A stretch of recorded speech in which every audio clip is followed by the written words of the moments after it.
What's good with it? What's good with it? Welcome back to A1 Hoop Zone. Man, y'all already know what it is, man. NBA basketball talk. Time to have some fun under the sun. Get on these lights with y'all, talk this good basketball and get up out the way, man. But again, if you're in here live right now, I appreciate you coming through. If you're catching the playback, make sure you smash the like button, sub to the channel. Appreciate you tuning in as well, man. But we're gonna be in and out of here super quick. We're not gonna be too long, but y'all see the thumbnail, saw the title. Yeah, we gonna jump right into it and get to it, man. We tired of the BS, man. Tired of the BS. You know what I'm saying? LeBron and Bronny success got these people, like I said, losing their mind. You know what I mean? And I'm here for whoever want any kind of smoke with it, whether that be again you catching the playback or you catching the live right now. I'm here for any and all of it. You know what I mean? Not ducking it. We're gonna have the discussions about it because all I see across the airwaves. What's good with it? 88 Sports Talk. Salute to you, bro. Salute to you. Hey, 88, let me know if I'm coming through loud and clear or is the audio breaking up. Let me know if it's not working right, man, because I may have to switch it up if it's not working right.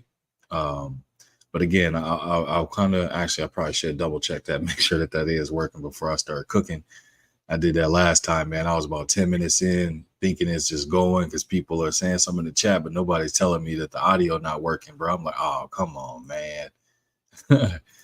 Good. All right. Appreciate you. So now I'm going to go ahead and dive into it, man. So what I was pretty much getting at and alluding to with this LeBron and Bronny success got these people out here losing their mind, bro. Like everywhere I'm seeing it, whether it be mainstream media across the YouTube streets, however you look at it, man, people is just, they got something to say. You know what I mean? A lot of people upset and losing their mind over the fact that Bronny secured a $7.9 million rookie deal, fully guaranteed, you know what I'm saying, with a 4th-year player option.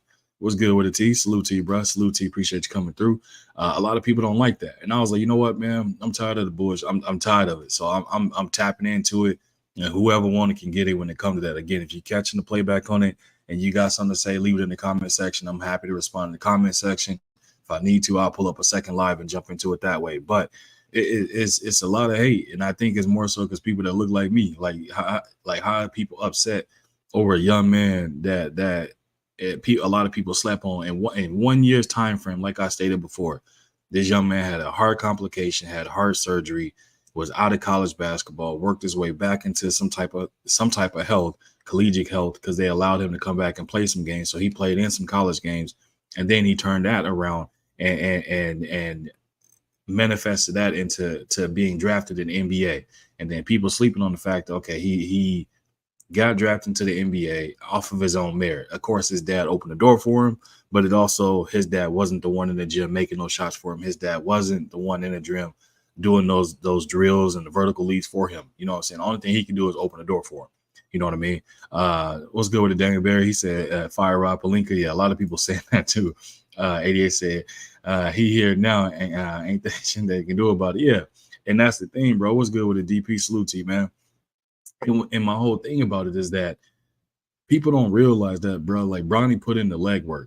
Anytime when you go to a new job and you have a referral or anything like that, it takes that person to get you into the door, like a recruiter. When you're going through a recruiter and they're going through a screening phase, that recruiter is the one that opens the door to the hiring manager saying, this would be a good candidate. I reviewed them. They have the personality that fits. The resume matches everything. I think this would be a person that'll be a contribution or a contributor to the team. Let's hire this person.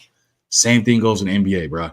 LeBron was the interview or introductory piece to it, and Bronny had to go out there and put in all the legwork and show that his resume matches his skill set, and he got drafted. Now, him getting drafted 55th overall in the second round, cool. Rich Paul is a hell of an agent, hell of a client, man. A lot of people are sleeping on Rich Paul. I get that, man. Anybody that's a Rich Paul client, they get the biggest bag and they get a guarantee bag. He puts them in the best position to win from a financial standpoint. A lot of people don't pay attention to that. That's Rich Paul, all Rich Paul. You know what I mean? Obviously, that's LeBron's agent. That helps a lot with it. But at the end of the day, it's still Rich Paul that goes in there and does the negotiations for all of that.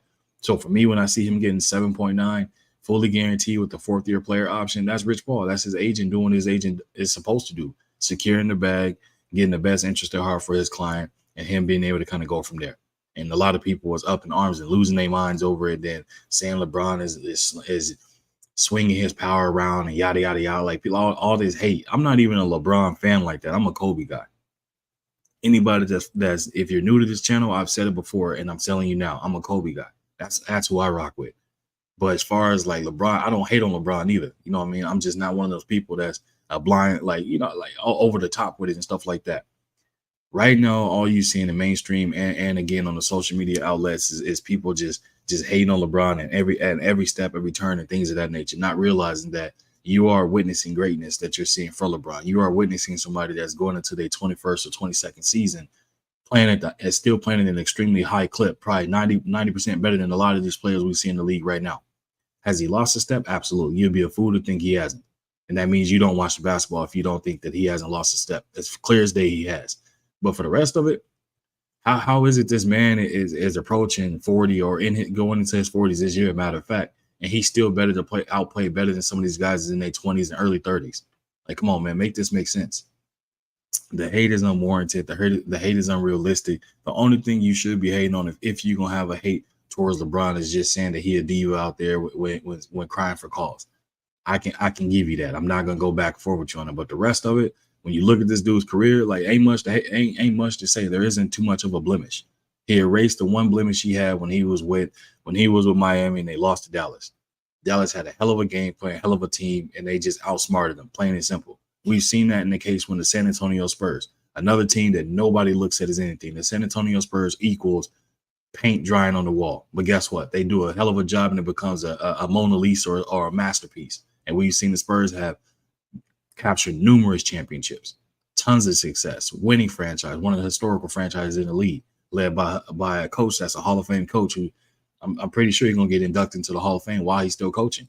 Brother 88 said, Rich Paul know how to get his players paid. Absolutely, bro. Hands down. Best agent in the league when it comes to getting you the bag. Rich Paul's in the league of his own. It's not even close. Like, there's no other agent out there that's doing the job he's doing as far as getting him paid like that. Nobody else, bro. And he said, yes, he lost his step, and the biggest is his stamina. He's getting tired more often than when he was younger. That's a fact, bro. And that's why I said I'm not even the biggest LeBron fan, man, but I'm about to start cooking the hell out of these people that I'm hearing and seeing they're just handing out hate, unwarranted hate and things of that nature. It's just ridiculous to me. Absolutely ridiculous. So as I was saying, though, is that like even the Spurs, again, another team that's just as black as white as it comes and as boring as it comes. No superstars, no flashiness, no none of that. It's get the job done, clock in and clock out and go home. That's the Spurs mind. That's the Spurs MO. That's their identity. That's what they do. So in the case, and I'm referencing that to the Mavericks beat that Miami Heat team. That Miami Heat team was, you know what I'm saying, that dunk or that bubble or that, you know what I'm saying, that Escalade you had on 26s and stuff like that with all the bells and whistles to it and things like that. But performance-wise, it was terrible. It was terrible on miles per gallon. It was terrible on just certain things. It was too captivating. It was an eye catcher for police, whatever the case may be. When you look at the Mavericks, they flew under the radar and they came about it as just taking it one game at a time, handle our business. And guess what? That's how they beat the Miami Heat. But second time around when LeBron had an opportunity to it, he did not squander it. What did he do? He went out there and put that to bed. He put it to rest immediately. So you got to say he definitely made up for that in the standpoint of understanding that he needs to play a certain way at times a certain way, and that kind of unlocked the whole different type of LeBron, and it's been up ever since then. But again, a lot of people hate the fact that it's just for some odd reason they give this dude a ton of hate, and I don't understand it. I don't get it. A lot of people, you don't get your flowers until you're gone type of situation, and you looking at a player that's been in the league half of his damn life. That's the crazy part. A lot of people don't know that this dude is approaching being in the league for over 20 years. He's going into season 21 and 22. Like that's something that should click in people's heads. Like, damn, like LeBron been at the top for that long, for this long, like still going over people's heads. People just want to like look at it and just say, oh, he doing this, or LeBronto or the GM and all this other stuff. At the end of the day, at some point, when you be in the face of the league and the work you done put in and the success level he's had, like it's pretty clear that he knows how to put a team together. Like that part to me is extremely, extremely obvious to me. He knows how to put a team together. He's done it. So why is it that people are still whining and complaining about it? Like just it's clear as day, like what it is. He has some say so when it comes to a team being built. He has some say so when it comes to, you know, saying them bringing whomever they're going to bring in from the roster or who's going to leave and who's going to go. He has say so in that. So for me, it's like I don't care about that part, bro. And a lot of people like be flip flopping or it's like, bro, it's a waste of time. And then to turn and be hating on Bronny, like that's the part that confuses me. Why are you hating on a young man that has never said he wanted to play with his dad, but only thing he ever wanted to say was hear his name be called and be drafted? That's the only thing Bronny's ever said. And I'm confused and people acting as if like this young man ain't put in the work, bro. Like he ain't put in the work. And I'm waiting for somebody to say he only got into the league because of LeBron James is his daddy and yada yada yada. Okay, so you explain to me why Michael Jordan kids, Marcus Jordan, never made it to the league. Somebody explain that to me. Explain why his other son never made it to the league. Explain why Magic's son never made it to the league. Some of these other players that's in the top 75 players, they sons never made it to the league. Didn't mount to be the type of player they is. One player I can say right off the bat that comes to mind immediately, Tim Hardaway Jr. Is one player where I can look at and say he made it to the league off his own merit. His daddy being the crossover, king of crossover was his nickname. You know what I'm saying? Tim Hardaway Sr., we all know what he was doing out there. But Tim Hardaway Jr. has skills to be able to do it too. So, but ain't nobody complaining about that. That's the crazy part to me. Outside of that, name another father-son duo that actually mounted to be something that showed he was skilled. Larry Nance Jr., another one, skilled big. His pops was a skilled big. Nobody griping him but when it comes to LeBron, the fact that he's one of the greatest players to ever play and a lot of people's GOAT. I coined the phrase, I said GOAT, greatest of our time versus greatest of all time. A lot of people have an issue with that because it's his son that actually got drafted and they believe it was because of his dad. And like I said before, when you go to any job to apply, if somebody referred you to for a position, guess what? You got a leg up on the competition. Why is that? Because you got somebody in that works there already. Why would you not want to utilize that if you know somebody else is trying to follow the same path or come to that same company? Why would you not use them as a referral to get you an introductory, to get you in front of the hiring manager? And then you go from there about selling yourself and selling your skill set and what you can do to the company for you to get hired. Come on, man. It's the same thing. These people they backwards thinkers. They're birds flying backwards type of thing. 88 said, and whoever Kirk Cousins agent that dude for a better than the average QB, he be getting that dude a fully guaranteed. That's the other part, bro. When you look the part and you got a person that line it up, you don't get paid. Kirk Cousins extremely overpaid for the longest of time. You like that? Nah, bro, you trash.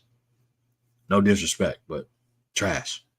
I would take Colin Kaepernick over him. I would take Cam Newton over him in a heartbeat. But somehow, some way, bro, these people still keep continuously getting it.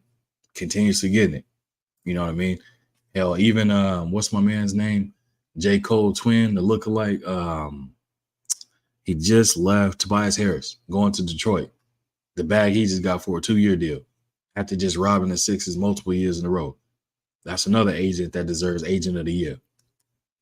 He did that. I ain't gonna trash him like that, but I can just say, hey, shout out to his agent. That's shout out to his agent. 88 says Steph Curry came from a small school and his dad was good, but not better than his son. What are the odds? Exactly, bro. And a lot of people don't, you know what I mean? They sleep on that. They don't like that. He said, you like that? Yeah, exactly, bro. Exactly. Like, nah, you trash, bro. Trash. Absolute trash. And then you think about it, Steph Curry, you know what I mean? All these players, bro, they get the hate because they had an introductory piece. But a lot of people don't realize this. In the NBA, a lot of these players get an introductory to it because they know they have a godfather, they have an uncle, a relative of some sort that played or plays or have a connection to a certain scout or something like that for a team. That's how it works, bro. Like I didn't play against these players. I didn't had conversations with NBA players, just, you know what I mean? Like, and I was much younger, but them just telling me and giving me the game at an early age, bro. Like, these are things that I know. I don't disclose some of this stuff because it's just like people, it's going to go over their head. They're not going to appreciate it. They're not going to get it. What's good with it? Ricky Williams in the building. Salute to you, OG. Just cooking, man. I started a little bit late. I had the kids, man. It's got wildfires and stuff going on out here and 114-degree weather. So I had to get them tired, get them situated, make sure they're safe, get in the bed so I can hop on and cook, man. But I was like, yeah, I got some stuff to say. We're going to definitely cook and get to it. NBA is in a transition stage, changing from the old guard to the new generation of ballers. That's true, but the good thing about it, Rick, is that even in this transition period, you have players that's right in that golden age that can keep it alive for about 5 more years before that newer baller generation kind of really step up to where they kind of starting to enter into their prime.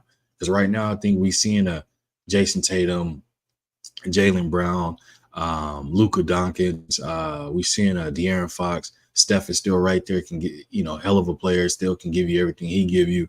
Kyrie still right there, can give you everything he give you. AD when he's healthy can get you right. Anthony Edwards right there. I mean, you can't even say he coming, he here. John Morant, Zion Williams, like you got all these players that's right there. That's showing they're not afraid and they here. Like they not up next, they here. They taking over right now. But when they come to, like I said, man, like circling back to it, looking back at the hate that like LeBron and Bronny is getting, I believe is unwarranted, man. It's completely unwarranted. And I was saying it before, and I'll say it again on any panel or anybody that want it. I happily drop the link and pull up. And we can have the discussion about it because I'm like, bro, I'm tired of the slander of this young man that people don't realize he almost lost his life, managed to get back to health, play some games, then into the NBA draft, go to the combine, and was killing it in the combines. And all of a sudden, like this player, like we're not gonna act like we ain't seen players of lesser degree or lesser talent get drafted and be out there doing absolutely nothing. Like we ain't seen players that don't have a 40-inch vertical, and it's just happened to be like, it's like, bro, come on, man. There's some of these players out here, brother, that get drafted, that be on the end of the bench. You have no clue where they play, who they are, any of that. But yet, nobody making a cry, nobody making a scene about it. Why are they making a scene and a cry about it? Because Bronny looks like me, and he's LeBron's son. And the fact that he had a hell of an agent that secured the bag for him. The Lakers made a move from a marketing standpoint and to be able to make history double time over, also while selling tickets and the marketability of the Lakers, and also getting themselves on the big primetime games and big primetime moments as far as like the sponsorship for it. Like Bronny's merch is already selling like crazy, and he ain't played a single game yet. Like people not understanding how business work, bro. Like basketball, NBA is a business first, sports second, business first. Because if it wasn't good for business, it'll be on free TV, or it'll just be something you see being played in the pickup games in the park. There won't be nobody wearing jerseys. There won't be no merchandise being sold. There won't be no tickets being, like, none of that. People got to understand basketball is a business. Every professional sport is a business. That's why there's betting on it. That's why they have so much going into it about what they're making sure, like how much the ticket prices are and everything else. You know what I mean? Like all that stuff. People sleep on all that, bro. Now, the only thing they want to look at is when they come to people looking a certain way, a certain degree, they want to complain and they got something to say about it. And it's an issue. And I'm like, bro, I'm tired of hearing about the so-called issue. I'm tired of the fakery. I'm tired of the tomfoolery, whatever you want to call it. I'm tired of hearing it. You know what I mean? My brother Ricky said, I got no issue with Bronny pick. The NBA is okay with it. They've been telling fans for 2 seasons LeBron wanted to play with his son. Yeah, that's a fact, bro. Or play with Bronny. That's a fact. LeBron been wanting to say that. But the crazy thing is, I was even looking back on it just to see whether or not if Bronny was capping or not. There wasn't one thing I found where Bronny said he wanted to play with LeBron. They asked him a question about who his favorite player, and he said his daddy. Outside of that, he never said he wanted to play with him. He said, I want to hear my name get called and to be drafted and to start my journey to carve out my own niche and follow my own path. That's what he said. So I'm like, okay, I can respect that. I can respect and appreciate that because he kept it a buck, kept it straight down the middle, and that's how he was rocking with it. He wasn't sitting out here faking it or anything like that. Austin Reeves receives a ton, or not Austin Reeves.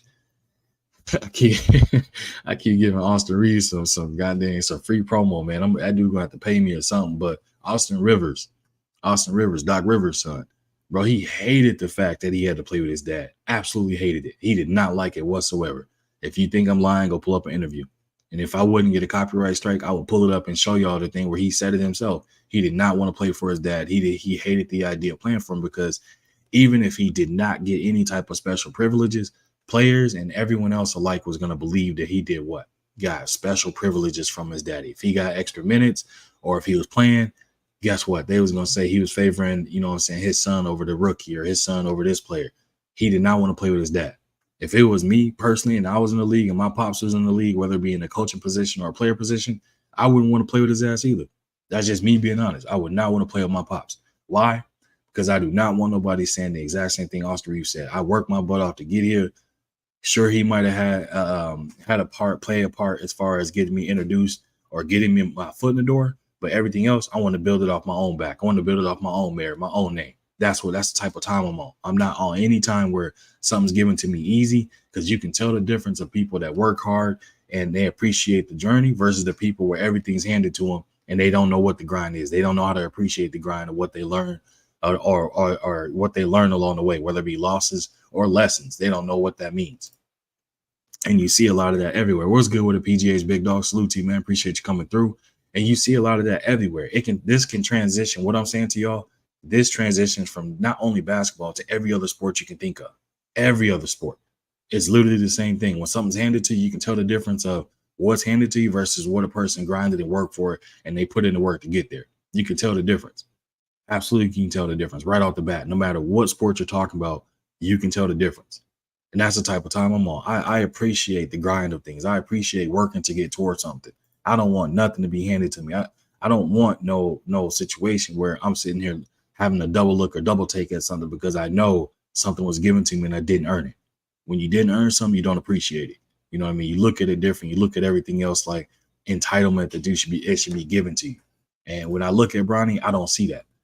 Bronny knows he can literally just not play a game and know he's set. Why? Because his dad is worth over $1 billion. It ain't like, and looking at the type of family man LeBron is, he's not going to leave his son out to dry. He's not going to leave his son broke. So Bronny knows he could just hang it up and pull a Marcus Jordan. Nobody know what the hell Marcus Jordan does. And I keep going back and referencing to him because that is a lot of you guys' GOAT. So that means what? That means that his son, you know him for nothing else outside of being Jordan's son and dating Larsa Pippen, who is Scottie Pippen's ex-wife.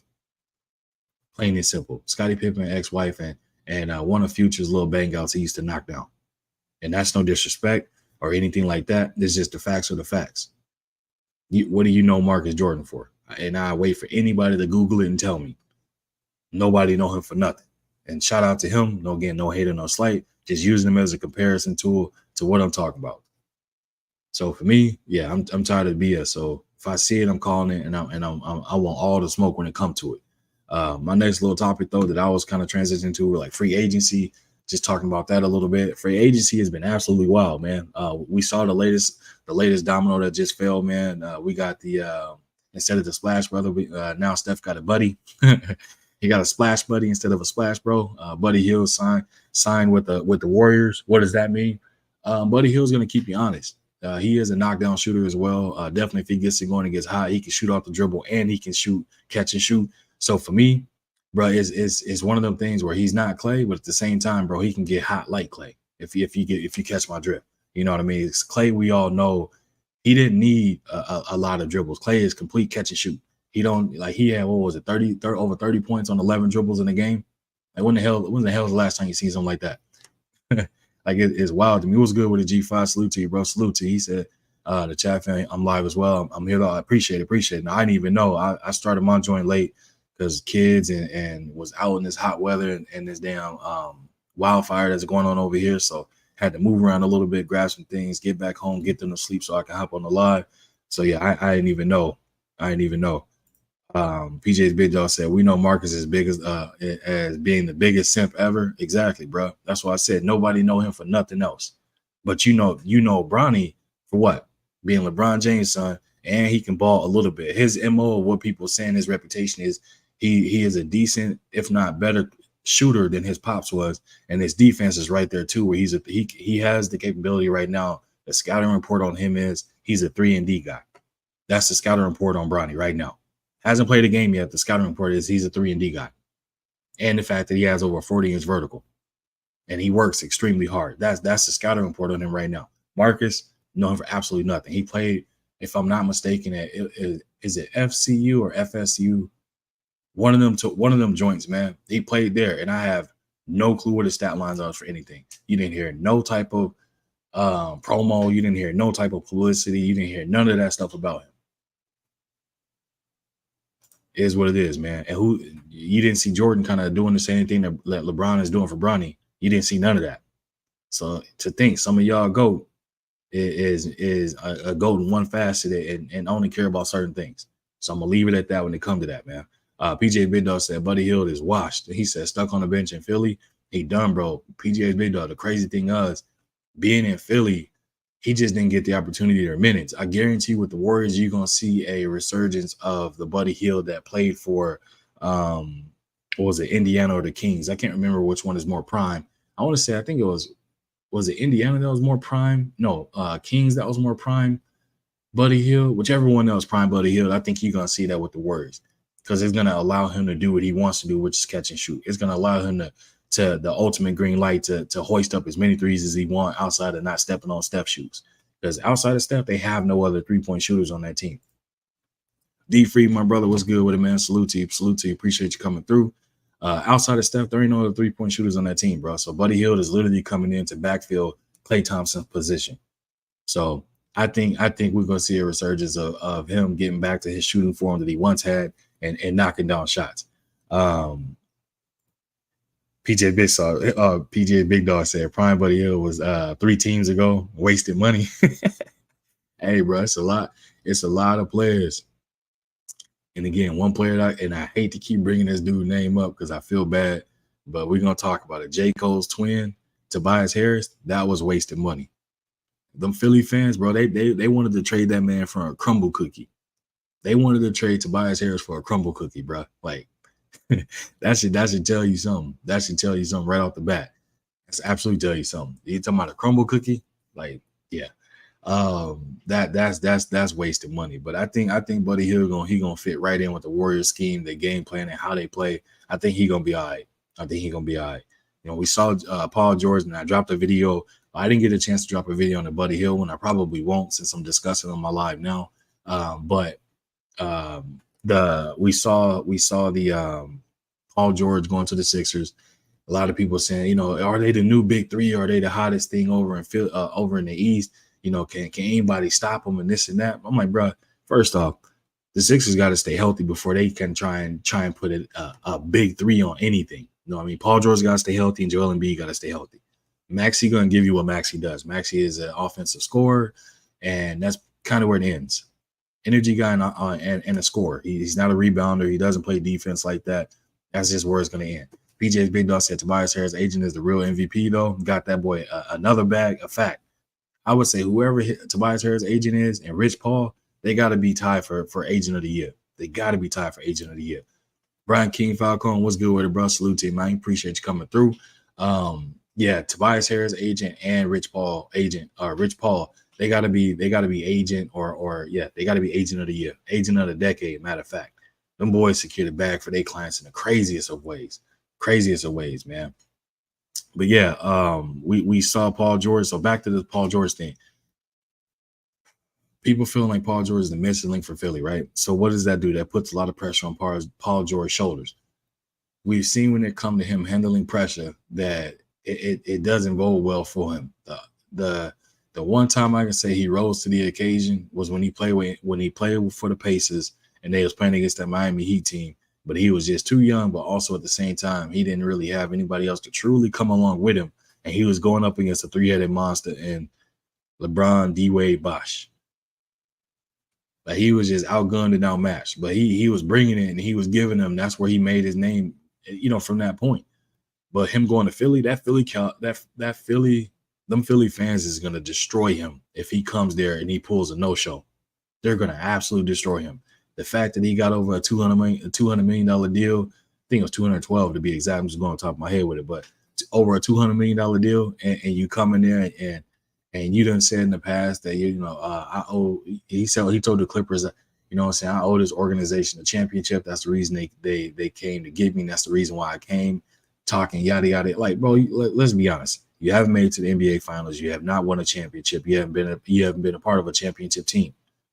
Let's put things in perspective. What have you done from a standpoint to talk as if you Kawhi Leonard? Kawhi is the only one on that team that could have said, they brought me here to win a championship, and that's the reason I came, is to bring a championship to this city or to this team, to this organization. The only one that has that type of cachet to say them things. Paul George was like talking out of his ass when he said that. I'm like, bro, come on, man. I can't even. So him going to Philly, like, you know what I mean? He gonna have to show up. Otherwise, them Philly fans, They're gonna cook his ass to death. They're gonna cook him to death because their expectation with Embiid coming into his prime years, Maxey, who's finally evolved to that other star that they need. You got a Kelly Oubre, you got a Batum, you got a Kyle Lowry, you got some savvy, tough, hard-nosed veterans that play extremely hard-nosed basketball. Robert Covington, you got a bunch of wings that can guard multiple positions. Now you just needed additional scoring because Tobias Harris, he wasn't doing neither one. He wasn't scoring. He wasn't playing defense. He was getting cooked by the smallest of dudes, wasn't rebounding, wasn't doing nothing. He like 6'8", 6'9", and literally playing like he was 5'8", 5'9" out there. It was a terrible fit. That's why they shipped him off to Detroit and went ahead and just clear a little cap space. But then again, they just shipped him off because they had enough. You can't keep paying somebody that's like paying somebody a full year salary and they take PTO for the entire year. That was the type of contribution that Tobias Harris had for that team. So now with Paul George walking in, he got some shoes to fill. He gonna have to step up when or if, knock on wood, if Embiid is out. He gonna have to step up huge. He gonna have to be the huge 1-2 punch with Maxey. You know what I mean? Maxey, we know what Tyrese Maxey gonna give you. Energy and volume scoring. That's what he's gonna give you. He's not a lockdown defender or anything like that. He's going to give you energy and high volume scoring. Paul George is going to have to play a little bit of defense, and he's going to have to give you more scoring. Because on the defensive end, they got Kelly Oubre for that. They got Robert Covington. They got Nicholas Batum. They have lengthy wings that they're going to use to play defense. That's going to be their defensive stoppers. You know what I mean? So his whole thing is he won't have to lock in, but he's still gonna have to show that he can be a two-way player at the highest level for them to have success. And again, they're gonna need Joel Embiid healthy at the right time for them to look to make a deep playoff push, look to get past a Bucks team, look to knock off the defending champs, the Celtics, and things of that nature. You know what I mean? The New York Knicks right there. So that's what they're gonna have to do. That's the expectation for the Sixers, bro. They're gonna have a full off season together to get things right. And that's what they better be doing, is working on chemistry and building things together to get themselves right to ship and get ready. Otherwise, you're gonna be hearing a lot of boo. And like I said, that Philly crowd, the Philly fans, they don't play that. If you coming in there half-assing it, guess what? They're gonna boo your ass up out there. Because if they was booing AI and them at one point, what the hell you think they're gonna do? If they was booing when Ben Simmons and B was teammates, what you think they're gonna do? I'm telling you, bro, you got to come there on a different type of time, and you got to bring it each and every night, plain and simple. PGA's Big Dog said Paul is a number 3 scorer on Philly. Perfect spot for him. It all comes to Embiid. 50-year-old knees. He needs to sit out this Olympics and rest the decrepit knees. It's not only that, bro. I think he should definitely sit out the Olympics, get his body right, get his health right. If y'all don't know or didn't know, he had some situation, a certain type of there's like a certain type of palsy where like half of his face was like the muscles wasn't functioning right. So it looked like he had Down syndrome on one side and normal on the other. And that's not me. I'm not cracking a joke. I'm not saying anything about anyone that has Down syndrome or any type of disability. I think it was called like something palsy. Like I can't remember what it was, something palsy where literally like he had paralysis of like the right, I think it was the right side or left. I can't remember. One of the sides of his face or his body had that situation going on. So he was literally playing with that going on. So like people can't say anything about Embiid no more that he don't play through, injuries and things of that nature. Like half of his damn body or half of his face wasn't functioning right, and he was still playing. But people didn't know that. So that's why I was like, okay, Embiid done turned the leaf for me as far as like my fandom and how I look at him. DP said journeyman now. Yep, he definitely know he talking about PG. What's good with it, Mrs. Deuce? Salute to you. Appreciate you coming through. She said, wow, I caught it live. About damn time. Peace and nothing but love, my guy. Hey, I'm live every Friday. What is it? 2 p.m. Pacific, 4 p.m. Central, 5 p.m. Eastern, but started a little bit late today. Again, I was explaining earlier, there's wildfires going on over here and around actually in the city where I'm at. So we had to deal with evacuations, had to deal with obviously everybody know my kids and stuff. So got them situated, got them everything, made sure the fire, everything situated, family safety first. So we good. They sleep. So I was like, let me go ahead and hop on this live, get to cooking with y'all and cover some things. But salute to you and appreciate you coming through. Yeah, he said, damn. He said, cerebral. Yeah, it's like cerebral, not cerebral palsy. I think it's like something palsy. It's a different one. I can't remember the name of it. Actually, you know what? Let me take a look real quick, man. Let me see. Let me see it real quick, man. Bell's palsy. There we go. So yeah, Bell's palsy. So he got Bell. Yeah, yep. Quee said it too. Right after that, she says, "Yeah, Dan, it sucks." What's good with it, Quee? Salute to you. Appreciate you coming through. Appreciate you coming through. Bell's palsy is what he had. Yep. So y'all right on the money. I knew it was something. I just couldn't remember like what it was. But yeah, he had Bell's palsy. So with that, I'm like, he created a fan out of me for that. You know what I mean? Because everybody know Embiid history has always been he's extremely injury prone all the time, right? And the fact that he was playing through that and still giving them what he was giving them, I'm like, yeah, bro, and be hungry. He wanted. That's what I want to see. So and I'm pretty sure he probably went to the front office and told him, man, Tobias Harris is giving me absolutely nothing. Get his ass up out of here. Get him out of here. Like he giving him nothing. Brother D Free said that was Omega Red starting a while. That's wild. Hey, that's wild. That's wild, bro. He said Omega Red head was so dry he was rubbing them dressed together and they just burst out. That's crazy, D Free. That's crazy, bro. Brother DB said, I never heard of that. Is it bad? She said, uncle has had that. And then PJ Big Dog said, facts and B got the most obscure injuries, Bell's P and a knee injury. This playoff, what the hell? Yeah, bro.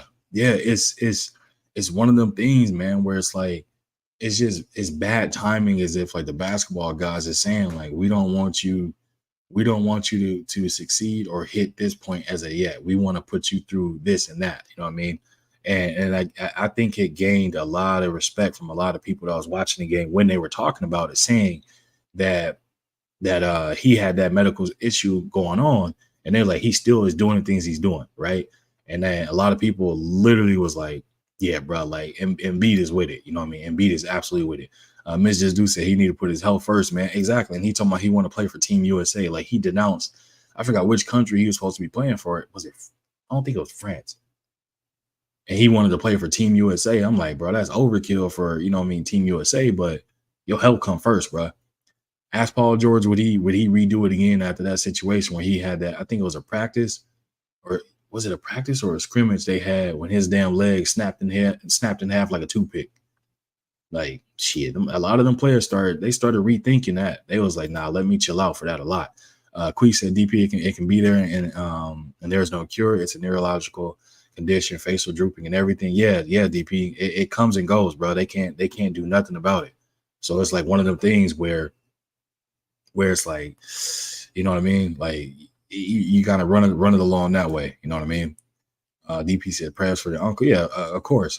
Prayer for her uncle and everybody else that's dealing with anything of the sort. You know what I mean? Whether it be Bell's palsy, cerebral palsy, any and all of the type of any disability out there. You know what I mean?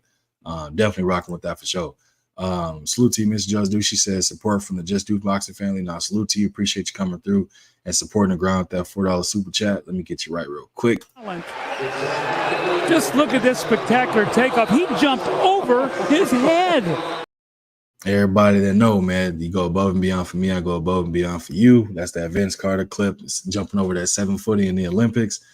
That's one of them clips, man. I still ain't got flagged for it. Knock on wood, I ain't got flagged for it, so I'm going to keep using it. Hopefully it never happened, but I'm going to keep using that joint. Appreciate you with that $4 support, man. Appreciate you. DP said, nah, shut him down. Exactly, bro. What's good with him, Monty Brown? He said, I'm late as hell. My bad. Nah, I started late. I started at, 3:15, so about, what was that, about 40 minutes ago? Yeah, I started about 40 minutes ago, man. Like I was saying, there's wildfires and stuff going on over here and was running some errands with the family, getting some stuff, making sure, you know, emergency supplies and things of that nature, everything where it's supposed to be. Got the kids back, got them to sleep, hopped on the live with y'all, man, and definitely cooked. He said, are you about to get off? Nah, I'm gonna be on for a little bit longer. I'm definitely gonna be on because I probably would mess around and drop the link because earlier I cooked on that LeBron and Bronny hate and kind of gave my little perspective on it, and then I welcomed anybody that won't smoke with it. And then if I go somewhere and I see it, I'm pulling up and definitely getting to it as well. She's at DP is sporadic when it comes to it. Kneecaps as good as, yep. That stuff is like, man, what's good with it, Jay Gibbs? Salute to you, bro. He said, salute Matt Barnes, little cousin and fam. Hey, salute to you, man. Salute to you, bro. We appreciate you coming through and rocking out with us and showing us what it's really about. Hey, good luck when you fight Anthony Joshua. We want you to come out on top, champ. You know what I'm saying? That's Daniel Dubois, you know what I'm saying? That's his son right there. Y'all make sure y'all support Jay Gibb when he go to fight AJ, and wish him the best. And we hope he don't get put in the box, man. You know what I'm saying? Wish that brother the best.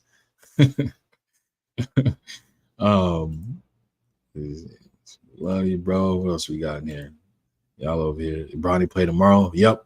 And you know what's crazy, T? That's gonna be one of the highest viewed summer league games outside of when LeBron made his summer league debut. That's gonna be one of the highest ones. I remember people legit was like when LeBron got drafted and they had the summer league, you had that, bro. There was lined up everywhere. You had people watching it places if it was like, you know, a sporting event, as if it was like a Mayweather Pacquiao type of thing, like that type of event. I literally had people ask, like, bro, you gonna go Warriors? I'm like, it's a summer league game. I'm getting no hell about that. They playing against the same people that they just left from playing against. You playing against other collegiate players, some NBA players that still trying to make their way back on the team and stuff like that. But it ain't like you watching them go out there and playing against no other player that's like locked in right now in the league in their prime type thing. You know what I mean?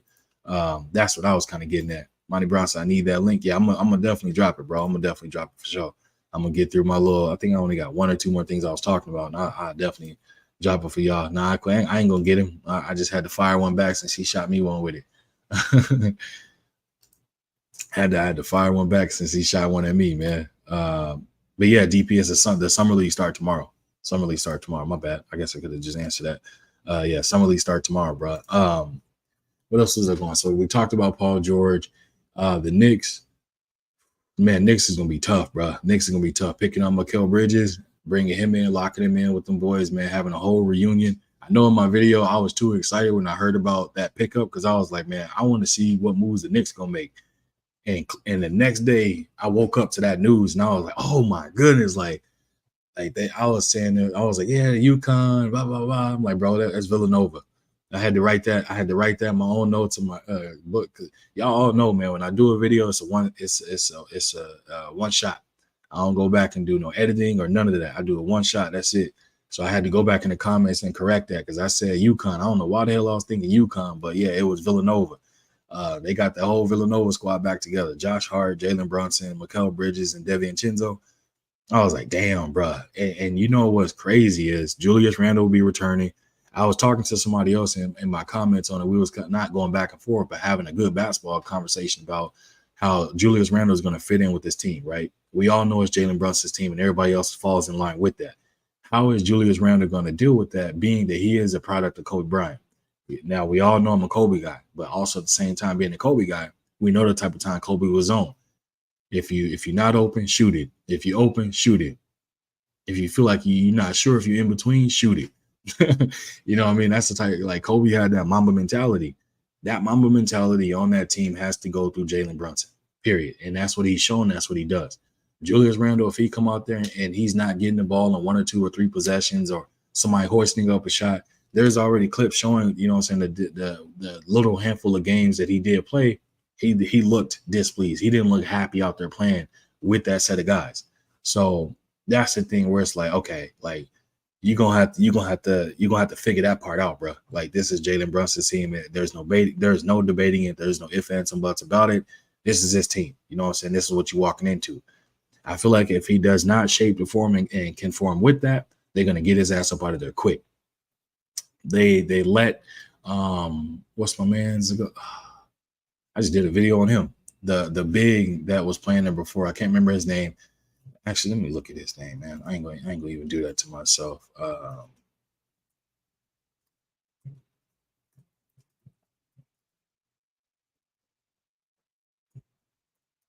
me see if I get his name real quick.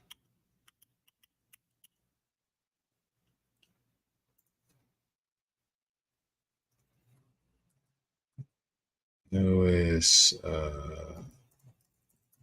me see. Let me grab his name real quick, man. But y'all know what I'm talking about, man. Isaiah Hartenstein. There we go. Isaiah Hartenstein, right? So Isaiah Hartenstein and PJ's Big Dog actually said it in the chat. I wasn't even looking at it. My bad. Let me get in the chat, man. I'm sitting up here just rambling. Knicks, that team now, I'm looking forward to this season. Nah, they still going to get their ass waxed by the Celtics. PJ Big Dog in that super chat, man. Salute to you with that $2 super chat. He said, salute A1, keep grinding, bro. Fire Palinka, he trash. Salute to you, man. Salute to you. Just look at this spectacular takeoff. He jumped over his head. Salute to you, bro. Salute to you. Man. Like I said, y'all go above and beyond supporting the grind. I appreciate that. So I had to show that Vince Carter clip every time anybody go above and beyond supporting the grind, man. I got to do it in return. Quickly say, yeah, I'm ready to watch. Hell, I might actually watch the whole NBA season when it starts. Man, it's a lot of changes, and I'm gonna cook down the rest of them super quick, and I'm gonna drop the link for who I want to pull up. But yeah, it's a lot of things that's happening, and things continuing to happen that people aren't even noticing. And there's a few that I'm gonna say on here that I know are coming down the pipeline that y'all can play. Hell no, A1, and then watch that shit, that trade happen or that signing happen. Just remember, you heard it here first. He said PJ Big Dog said Nova Knicks will be good. They're gonna miss Hartenstein. Big loss, absolutely a big loss, bro. He fit with them from a standpoint of he was a big that rim run and played, but he also was a willing passer that understood and was comfortable with all of his teammates. Him leaving, that's gonna put Julius Randle having to slide into that spot and do those type of things, because Mitchell Robinson, that's not his game. Mitchell Robinson is a rim runner, lob catcher, defender, and shot blocker. That's what Mitchell Robinson is. Plain and simple. What's good with it, Macadoches, Mac of the South? Salute to you, bro. Appreciate you coming through. Yeah, Queen, my bad. It was Hardenstein. So PJ Big Dog was ahead of me, but I wasn't looking at the chat. So that's why I was talking about was Hardenstein.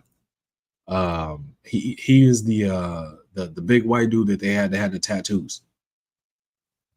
He was a big white dude that they had tattoos on that team. He was the only white center on the team. Matter of fact, he was the only white big they had. The other big they had was like Simon Center something like that.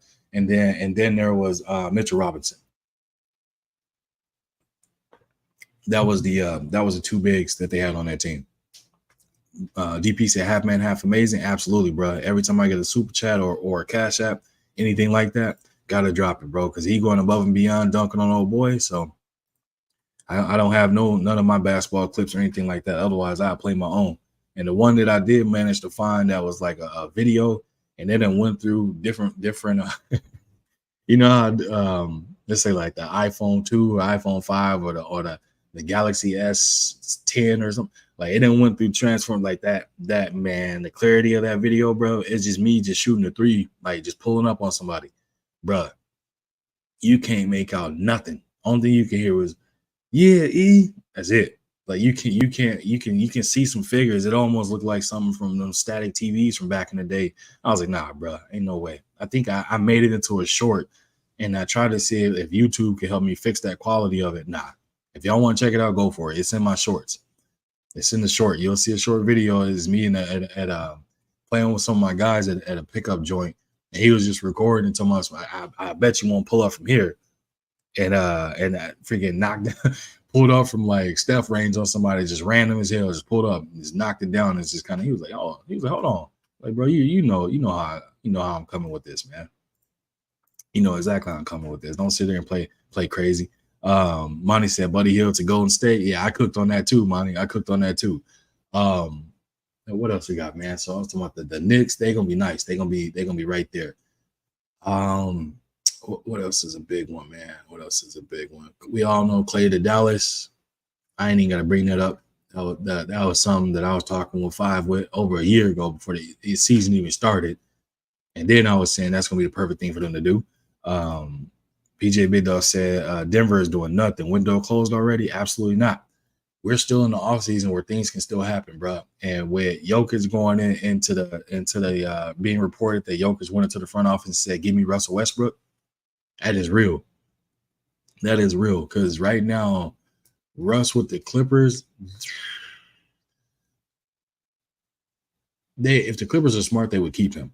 If Russ goes to Denver, that unlocks a whole different type of danger for that team. Because Russ brings a different type of energy about him that they don't have and they haven't had. Russ is an absolute dog. Jamal Murray, his dog is not the same as Russ, man. Jamal Murray is like an ankle biter, and goddamn Russ is like a pit bull with rabies. Like, you know what I mean? Like a rapid pit bull. Like that is two different type of dogs.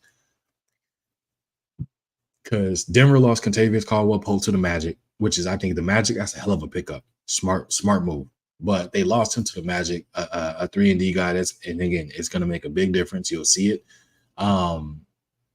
If Denver gets Russ, bro, like that changes a lot. I'm telling y'all that now. It changes a lot. What else we got? Monty said it was from the logo, but you recorded that thing on an MP2 player, bro. That junk was on a floppy disk. That was on a floppy disk, bro. Like absolutely wild, man. Quee said it's just about time for them to start shaking things up. I'm telling you, you're gonna see it. Hartenstein got overpaid by OKC. His agent got him the money. That's a fact, bro. And I think OKC was looking at how he played for the Knicks. And also, if I'm being honest, OKC looked at it as they needed a true center with size. You can't put Chet Holmgren and expect Chet Holmgren to try and hold Joel Embiid or Nikola Jokic or Anthony Davis. Like he doesn't have he just don't have, he too light in the ass. That's the only thing, the nice way to put it. He too light in the ass to deal with them. Monty Russ said bring a toughness. That's an absolute fact. Quee said I'm good with us acquiring Klay Thompson. I'm cool with that. I'm telling you, the video that I did on it when I said he's the missing link, and then the one that was the reaction video to it, hit it spot on. But I'm telling y'all, like, people sleep on Klay coming there. The only thing I don't like what the Mavs did is I believe they gave up too many role players that actually would be able to allow to come in and allow to give Klay a little bit of a break that could play defense. And they're younger. They gave up a Derrick Jones Jr. They gave up a Josh Green. They gave up a Tim Hardaway. I kind of knew Tim Hardaway was already out the door, but I didn't expect Derrick Jones Jr. to be out the door. I didn't expect Josh Green to be out the door. That was something that caught me off guard, and I was like, I think y'all should have kept 2 out of the 3, or at least 1 out of 3. I don't think you should have gave up all 3 of them, personally. PJ Big Dog said, why did Russ opt in with the Clippers? Russ won't fit in with the Chicken Nuggets. He played too fast. They play slow. Nah, if you go watch the Nuggets, they really don't play that slow. The only time they kind of slow it down is when they want to run certain sets. If you look at it, they go more up tempo. They run a 2-man game with Jokic, but Jokic always is looking for cutters. He's looking for people that's moving. That's how he plays. If you go watch it, you'll see what I'm talking about, bro. Like they play up tempo and they play slow when they need to. If they play more up tempo, I'm telling you. She said, "Yep, I watched both." Yeah, agreed. PJ Big Dog said, "Matt said, forget D. We just trying to outscore everybody. Now that defense gonna come back to haunt their ass." Quee said, "I would have kept Tim Hardaway Jr." Yeah, I know, and I was stuck between a rock and a hard place when it came to him, because I know he's been battling injuries all season, but I was also at the point where I was like, it might be time to move on, just because if you're bringing in a Klay Thompson, Josh Green and Derrick Jones Jr. can be defensive guys, because you're already going to have enough scoring between Luka and Kyrie as far as 3-point shots being hoisted up. But at the same time, like, they would have been just fine to keep him too. You know what I mean? And shout out to Queen in that Cash App with that $5. Appreciate you dropping that 5 in the Cash App. Let me get you right real quick. Just look at this spectacular takeoff. He jumped over his head. Appreciate it. My bad. Just saw that joint just pinged on my watch, and I was like, oh, I didn't even see that. But yeah, that's just one of the things, man, where I was just like, you know what?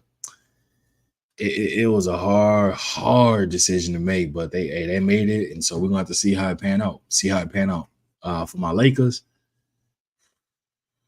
yeah, I'm not gonna say nothing. DeMar DeRozan out there, not much of a perfect fit, but it looked like we done kind of packed it in, and we're gonna go with what we got. So I'm gonna skip on over that. I already bodied them a little bit. I was kind of pissed off letting them have it. And then we talked about Buddy Hield going to the Warriors. Now I'm gonna just talk about Steph's response to the Warriors, allowing Klay to kind of do his own thing. Even though Klay, they did offer him something beforehand, but I think Klay was like, yeah, it's time to go our separate ways. And then I was seeing a video about how when the Warriors got bounced out last season by the Kings, how he was just soaking it all in as it felt like this would be my last time being here type of thing. And that was the energy it looked like. And I was like, nah.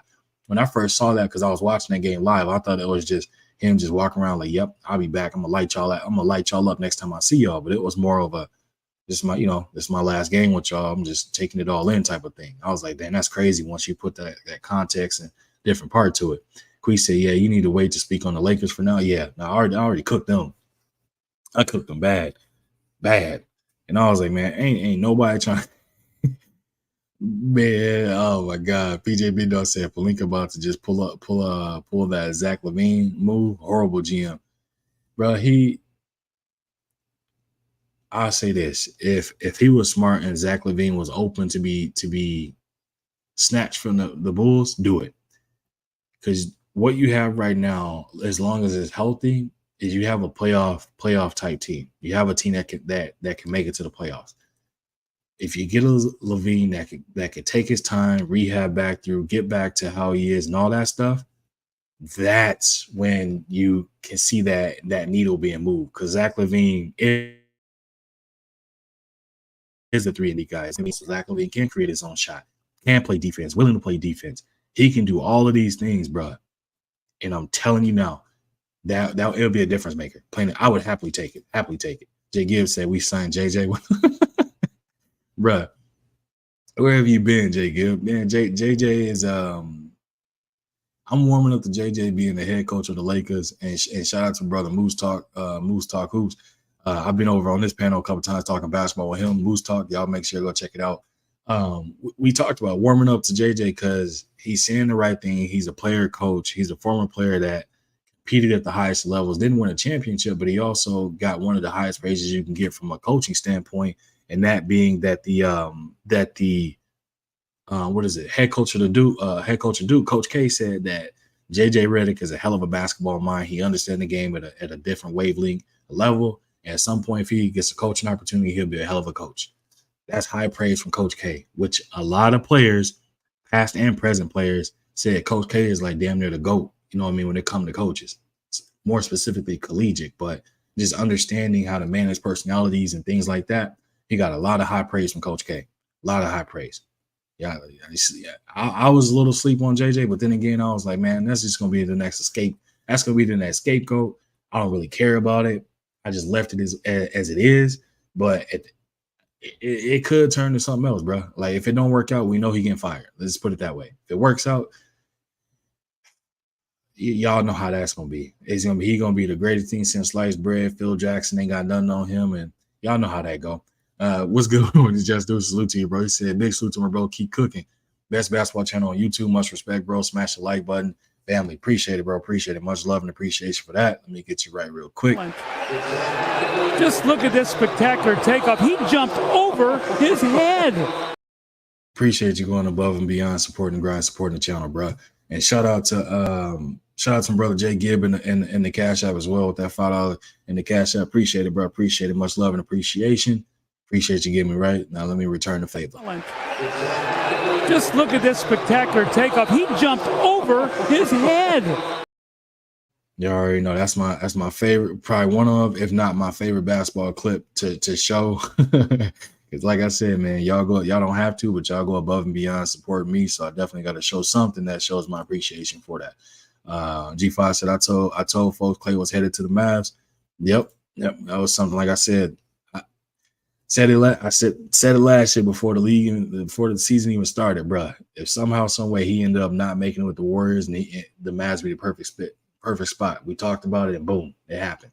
PJ Bindo says Zach LaVine contract is insane. AD LaVine, oh man, bro, gonna need some top trainers. Hey, this is the thing, right? I think a lot of it, bro, is like it come down to luck. But some of these players, man, they just blessed with not being injury prone. You know what I mean? Because you got people out there that can do and have the best nutritionists, best trainers in the world, and whatever the case may be, but they somehow, some way just keep getting hurt, bro. Like, and then you got some people that's Iron Man that's never hurt.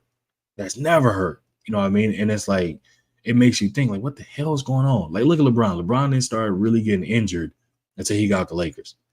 Outside of that, bro, you didn't really see LeBron in street clothes. You saw him playing because why? Dude spends easily over $1 million on his body annually. And also the fact that he's built like a freak of nature, being 6'8", 6'9", 250, 260. And it's not like he has twig legs. It's not like he has, small ink. Like if you look at LeBron, bro, he's constructed to be like the perfect basketball player from a physique standpoint, meaning that once you have a strong base and strong core, then the rest is like you can work on that. We've seen him go through phases. His rookie year he was a twig. He bulked up. and then it was like athletic build. Then he bulked up to a point where it was just like I'm gonna be banging with big, so I got to get bigger. He went to Miami. They did, Miami, the Heat. We all know that body fat percentage down there, they don't play. Pat Riley don't play, so there's a certain percentage. What did you see him do? Get right back skinny, athletic, slim. Then what did you see him do when he left there? He bulked up again. So it's like he transforms his body on what the need is for the upcoming season. You know what I mean? Monty Brown said, you see what Coach K did with the Redeem team? Facts, bro. Absolute facts. DP said Klay gets them closer to beating Boston.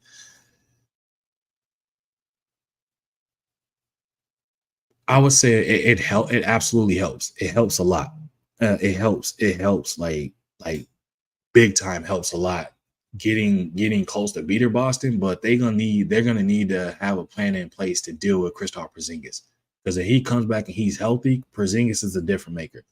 For the Celtics, they didn't lose anybody. Drew Holiday re-signed, Derek White re-signed. We all know, we all saw your boy JT get that $300 million contract extension. You know, Jaylen Brown got his 200 damn near $300 million contract extension. Their whole team is still intact. Al Horford, I can't remember if I saw him re-sign or if he's still kind of under contract or contemplating whatever he's going to decide to do. Porzingis is going. He's already due to have off-season surgery, so he should be returning. If he doesn't return during the regular season, as far as the front part of it, he'll be in the second half to get ready to gear up for the playoffs. So it's like their team is still intact. It's just a matter of, again, if that whole matchup replays itself and they have Klay Thompson, I believe we see a different outcome. I believe we see a different outcome. Because Klay's he'll give you one game where he might do an over or he might have a terrible shooting percentage. He's not going to give you multiple games like that when the game is on the line. We've seen that, game six Klay, we've seen it. It's a real thing. We've seen in the playoffs how he shows up. Klay is like that when it's playoff time, bro. When the chips is on the line, he's like that. PJ Bidell said, N-word, JJ going to be the next Pat Riley. Hey, man, I wouldn't be surprised by it. Wouldn't be surprised by it at all. G5 said, I know basketball. A1 not the only one. I hope not. I hope not to be the only one. I hate to be sitting here talking basketball with people that don't know it. Oh man, I'm gonna let y'all do your bedroom talking behind the scenes, man. Quee said I'm biased when it comes to JJ Redick. He's a Blue Devil. Yeah, she biased when it can't help it. Yeah, anything Blue Devil, she with it. That's her squad. That's what she rock with. Every step of the way. DP said they got a dynasty for sure. No, they got a perfect matchup. They had a perfect matchup for the Mavericks. This is no hater slight to the Boston Celtics. Nice ass squad. We all know that for sure. And they're champions for a reason. Super nice squad.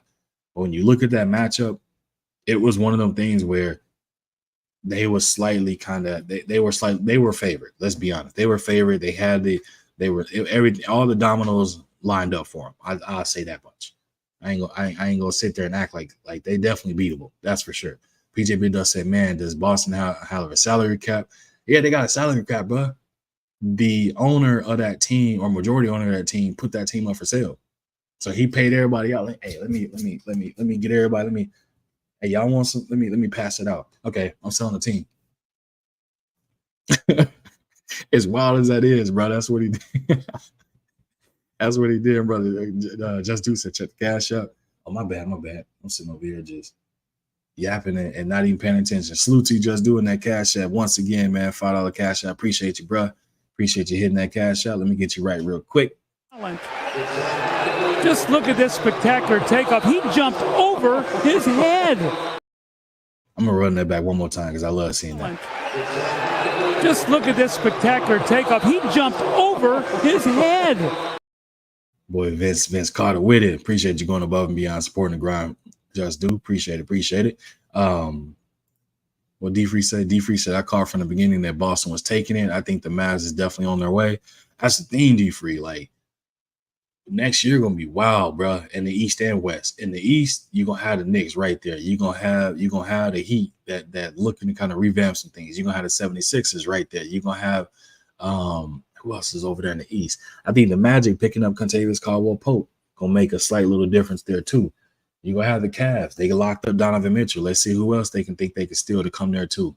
Like, bro, it's going to be The East ain't gonna be the least no more. I can say that much. The East is definitely gonna kind of return back to form, and we're gonna see we're gonna get up out the way on that side of things.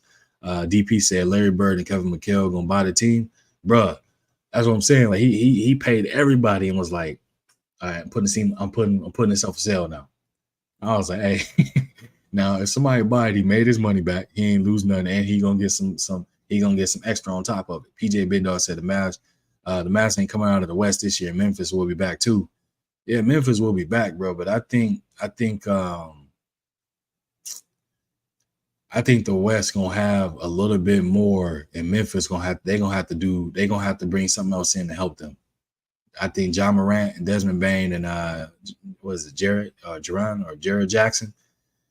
I don't think it's gonna be enough. Look at it this way: you got the Pelicans that just picked up DeJounte Murray, so you got the Pelicans. They got Murray, Zion, CJ McCollum, Brandon Ingram, and what is his name? Valanciunas. That's a nasty five that's there. And then you still got Herb Jones and Dawkins, the rest of the young guns they have on that team. And let's just go. We'll go. Who else do we want to go? Well, I'm going teams that, like, you don't really think about. We'll go San Antonio Spurs, picking up Chris Paul. You got a floor general who can help teach Wemby and the rest of them guys how to harsh out their energy, how to utilize their energy a smart way, how to be able to effectively have high IQ moments in the game at the right time. You're gonna see some changes that's gonna be coming down the pike. It's gonna be wild, man. PJ Big Dog said the Cavs got to make a trade to get Mitchell some help. Do you like them trading for Brandon Ingram? I think Brandon Ingram would be a nice ass fit with them, to be honest with you. But the only issue is I don't think New Orleans is gonna give him up because they see what he can do and they see what he's worth. They're not gonna do it. If I was the Cavs, I would try and trade and get DeMar DeRozan. That's what I would try to do. If I was the Cavs, get DeMar DeRozan there. You got a nasty 1-2 punch because DeMar DeRozan, he's there right now. Donovan Mitchell he got Darius Garland and Karis LeVert, Jared Allen and Mobley, and Max Strus is kind of the guys that you know. Everybody else is just you don't know anything about them, and you're hoping that they turn into something. BJ Big Dog said Memphis draft Zach Edey too. He gonna get toe up. He too slow and too stiff. He gonna be another Taco Fall, but not as quick. He gonna be a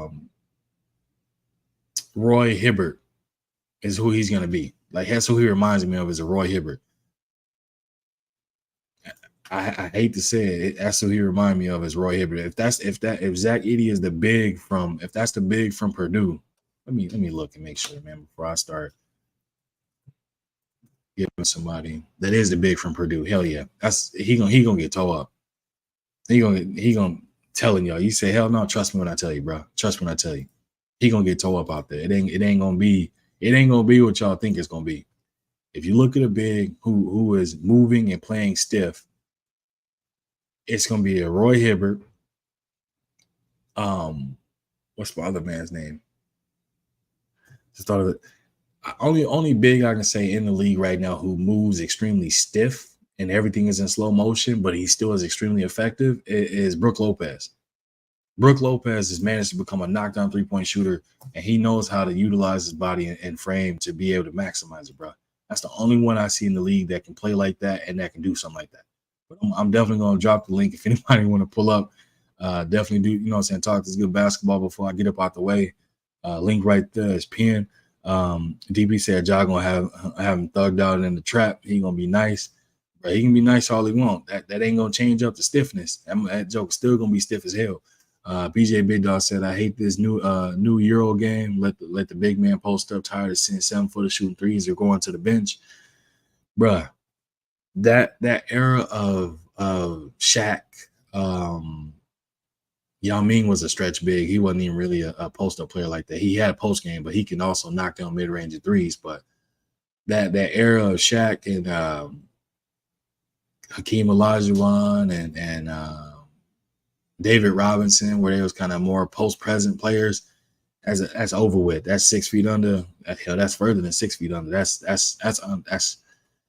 That's where King Kong and them boys in the underworld, whatever it's called, Hollow World. That's where they at right now. They ain't doing all that, man. I'm trying to think who else, man. Who's a good comparison too? It's one of them things, man. Definitely one of them things where it ain't gonna be what y'all think it's gonna be when it comes to Zach Edey. I hate to say it. I hate to be the damper and all that, but he gonna be either a stretch big or he gonna get cooked.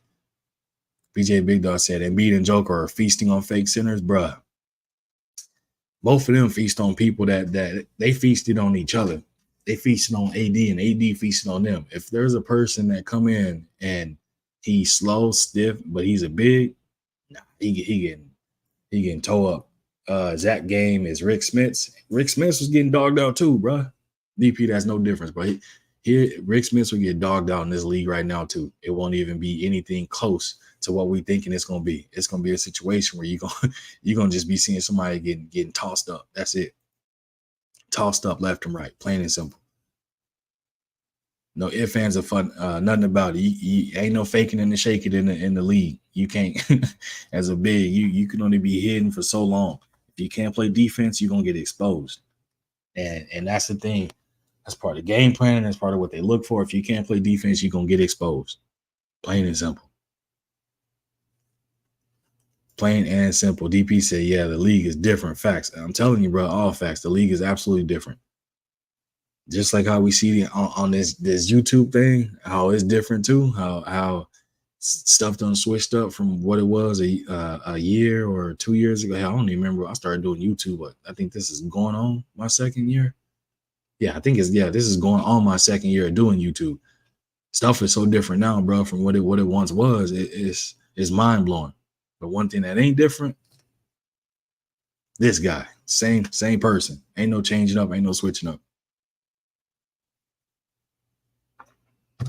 Same one since day one.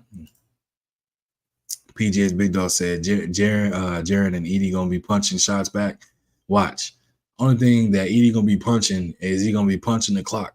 That's it. He gonna be punching the clock in and out of showing up to doing training. And then when he step into the game, he gonna be looked at as a poster. It's a different speed, bro. It's a totally it's a different speed, man. It's a totally different speed when you out there and you used to playing against college players that's not high flyers that don't got no 48-inch vertical and all that type of stuff. Nah, bro. You gonna have people that's gonna be coming out there looking at you like a potential poster. Because when I was playing ball, when I saw somebody over 6'9" or 6'8", first thing I was thinking, yeah, I'm about to body his ass. Like, that was the first. Like, soon as I saw them look at them, like when you're a hooper and you're a dunker, you can look at somebody and kind of tell right away whether they got bounce or whether they just, I'm gonna get him. Like I knew it right away. The dude that I got that was 6'10", as soon as he checked into the game, bro, I came right across the middle. It was a slow dribble, and the way I took off, he thought it was gonna be a layup. Just kept going up on him, chest to chest, boom. After the game, hey, bro, hold on, man. After the game, hold on, bro. I did not think he was like, bro, I did not think he was about to. I was like, man, I saw you and I knew I had to come with it. There was no, I can't come in here trying to finesse no layup. I can't come in here looking to finger roll nothing. No, I had to attack you. Like I had to put you in the rim. And did just that. What's good with Imani B? He said, hold on. DP said they ain't want to stall him out. Hey, I'm just saying, bro. I'm just saying. Ms. Dude said, facts, you've been the same YouTube and change you. Nope. It ain't nothing changing me. I'm me all the way around 24/7, 365. Ain't no change. What's good with it, Monty? What's going on, my brother? You try to do your own Vince Carter on his ass, huh? Hell yeah, I did. Shit. I did him like Vince Carter did Alonzo Mourning, chest to chest. Boom. That motherfucker after the game, bro. Hold on, man. Had to get your problem though. He thought, like you said. But everything that's going on in the league, man, I'm a big time sports fan. I watch everything. So just looking at the league and how things shaking up, man, it's like we got some problems that's coming, man. There's some problems that's coming. And I'm just looking at our Lakers like we ain't capitalized on nothing, right? We went and got Bronny and think, we just want to sell some tickets. You know what I'm saying? Like all right, you drafted Bronny, but are we losing sight of the real goal? You feel me? Like we had a lot of pieces that was out there, bro, that fitted, that could have helped, get over that hump. And it's like y'all didn't go after nothing, like nothing. You Mm, feel me? So I'm looking like, man, and like you say, we got DeMar DeRozan out there, but that's not gonna change nothing. That's not going to be what I mean, a splash to where it's like, oh, okay, well, we can compete now. Like we can't compete with DeMar DeRozan. Like, yeah, get in there and give us some extra points.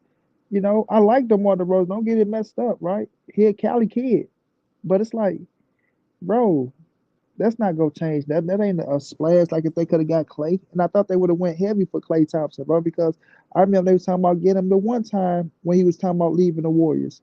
mm, So I'm like, oh man, I'm just knowing LeBron for the. And then they talking about how he ain't signing. He want to wait and try to get another big situation going on. So I'm like, oh man, we could get somebody with Bronny, and we could have. I'm like, oh my God, we let Klay go to Dallas because that's what I really wanted. Like in all honesty, bro, I wanted Klay Thompson bad, bro. I wanted him bad. And I'm not saying if we'd have got him, it would have made us, championship contenders, but it'd have got us that much closer. You know what I'm saying? It's just like they didn't go after nothing, bro. And that was just sad to me, fam. Because, like, I'm going to keep it real. LeBron is not the LeBron of old. Like, they think of LeBron fit to come and he's still balling, but he's not that Miami LeBron. He's not that Cleveland LeBron. You know what I mean? Father Time is real, even though he's still doing this thing. And, you know, Father Time is still real. So it's like y'all could have had Klay Thompson right there, added him to the mix, and we could have had some, shaking and baking, man. Or try to strike for Paul George. It's like they didn't get nothing, bro. And they couldn't get PG. PG was chasing that money. That's why Philly offered that 212 million. PG was yeah, like, pew, I'm out. but they didn't try.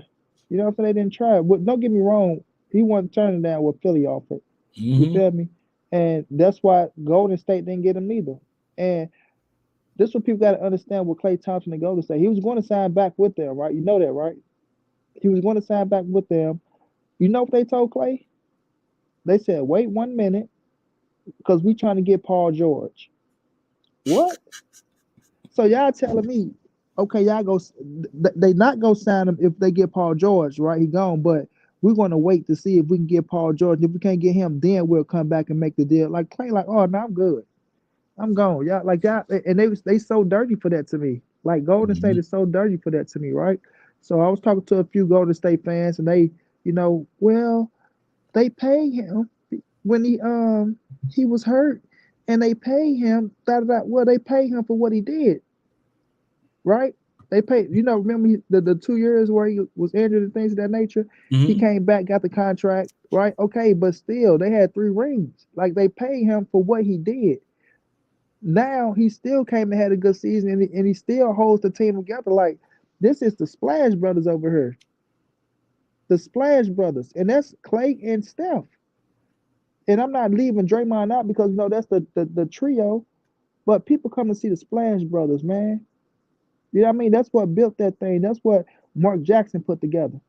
So Yep. it's like when we looking at the situation and y'all turn around and tell this man, oh well, and don't get me wrong, if they would have pulled a Paul George off and got Paul George there, I can understand it. Like I really can. Like I'm just gonna keep it real. I can understand it from system standpoint, from defensive standpoint, and with the buckets. And that's not saying Klay can't play defense, nobody. So don't fall short there. But I can get it. If y'all was going to get Paul George, y'all didn't get Paul George or Klay Thompson for Golden State, and I feel like they messed up.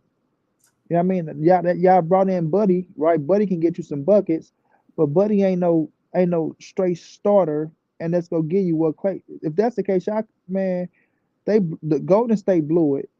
They blew it, and I feel like they messed up their opportunity. Lakers, like you said, I'm happy you roast them because I'm talking about I call them every name in the book, every name in the book, every bad name. Boy, I'm talking about like man, like we didn't get nothing. That's what I had hit you up. I said, oh, I guess Bronny, I saved you, bro. You feel me? I guess Bronny could take us to the championship. How they set up there and didn't give us nothing. You feel me? Y'all, LA. shit. But it's a lot of moves, man. The Mikal Bridges move, like you said, bro, for the Knicks, they looking so nice over there. Mm-hmm. They looking so nice, and they brought in some other players too.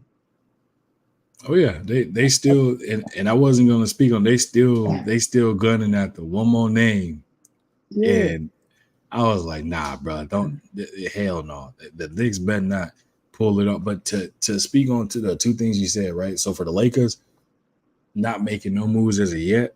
I think they're trying to see what they got out of their rookie or what they're gonna get out of their rookie. I forgot his first name. His last name is Connect, right? yeah, I think they're gonna see what they can get out of him. Bronny, I honestly don't think he's gonna play a regular season game unless they want to do it just for the purpose of like selling, saying like, you know, this is the game he's listed as active.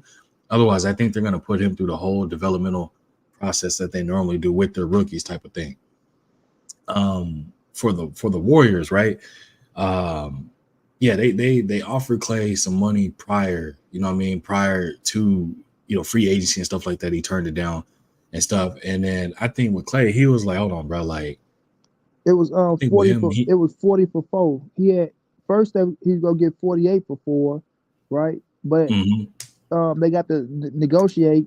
Then you know they got it that he they was around the 48 for 4, but then you know Klay like fuck it, man. I'll take the 40 for the 4, right? I'll take the 40 for the 4. Let's make it happen. Okay, just wait 1 second because we're trying to do something. Like this was that we're trying to do something. Then if that don't work out, we come back and we sign you. How disrespectful is that? Yep, and I spoke to you know, obviously I'm over here in Cali, so I'm around some Warrior fans and how they felt about their situation of that. And I told them, I was like, so because I had a Warrior fan say the same thing. He got paid when he was hurt. I said, so does that take away the fact of everything he did prior for him getting hurt, when he returned from being hurt, and how he was playing, and he was willing to accept a bench role because he realized with the lineup they had, they didn't have enough scoring coming off the bench. They didn't have no threat of bench work and stuff like that. They were trying to work in CP3 and all these other people. And I was like, he came to the bench because he was trying to help out the team from a standpoint of we need scoring. Steph is out here with these guys. Steph is going to be one getting the bulk of these shots up because he had to increase his scoring to help the team out. Right. And Pete, they was like, huh? I was like, go back and watch these games. And I just happened to luck up and see the same Warriors fan like 2 weeks later, and he literally said the same thing that he saw. And I was like, I told you. And for PGA's Big Dog saying Klay is one of the free agents I'm glad they didn't get. He washed. They put him on the bench. I just explained the bench part. He's not washed, bro. He's catch and shoot. That's what he does. If you can catch and shoot, you can play in this league as long as you damn near please. If you're one of the people that can't catch and shoot, that's why you're seeing a lot of these players playing on average anywhere from, let's just say, 6 to 10 or 6 to 13 years. But if you can catch and shoot, bro, you can play in this league as damn near as long as you want because your job is catch and shoot. They can hide you some way from guarding somebody or do some type of thing. We're good with a Rozilla. Salute to you, man. He said, at least y'all boys ain't got 9 or 10 guards. Monty was going through it. Yep. Dalton Connect. Shyam, I can't pronounce the last. I'm not going to butcher it. He said, I blame Joe Lake up on the mistreatment of Klay. All he had to do is be honest with Klay and that they're moving on to a new chapter instead of just shunning Klay without saying anything. That's a fact. And that was the other thing, Shyam, that somebody else that's a Warrior fan told me that. And I was like, bro, it's things that people think is black as white, and it's not as black as white as you think. These front office people be sitting here trying to play games because at the end of the day, the NBA is a business. It's a sport, a business first, sport second. They got to make money, otherwise they not going to have it. What's good with a 5? Salute to you. What's good with a BC? What's good with a 5? What's good with a 8-1 with my brother? 100 Brown, my brother. What's good, man? You want down, 5? Man, I got up for cooking, man.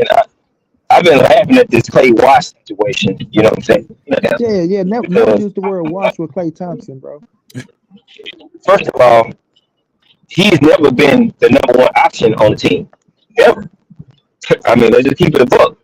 So y'all acting like, look, 18 point game is his bottom, is his worst, pretty much right now. His worst bottom line. Y'all, just people that can't even average 18 and they in their prime. What are we talking about? They can't even get 15 a game and they in their prime. He on the back half of his career and he still can get you 18 to 20 a game. They experimented because they do have a young roster. Yes, Steph did have to increase his scoring, but they were trying to see experiment, turn it down.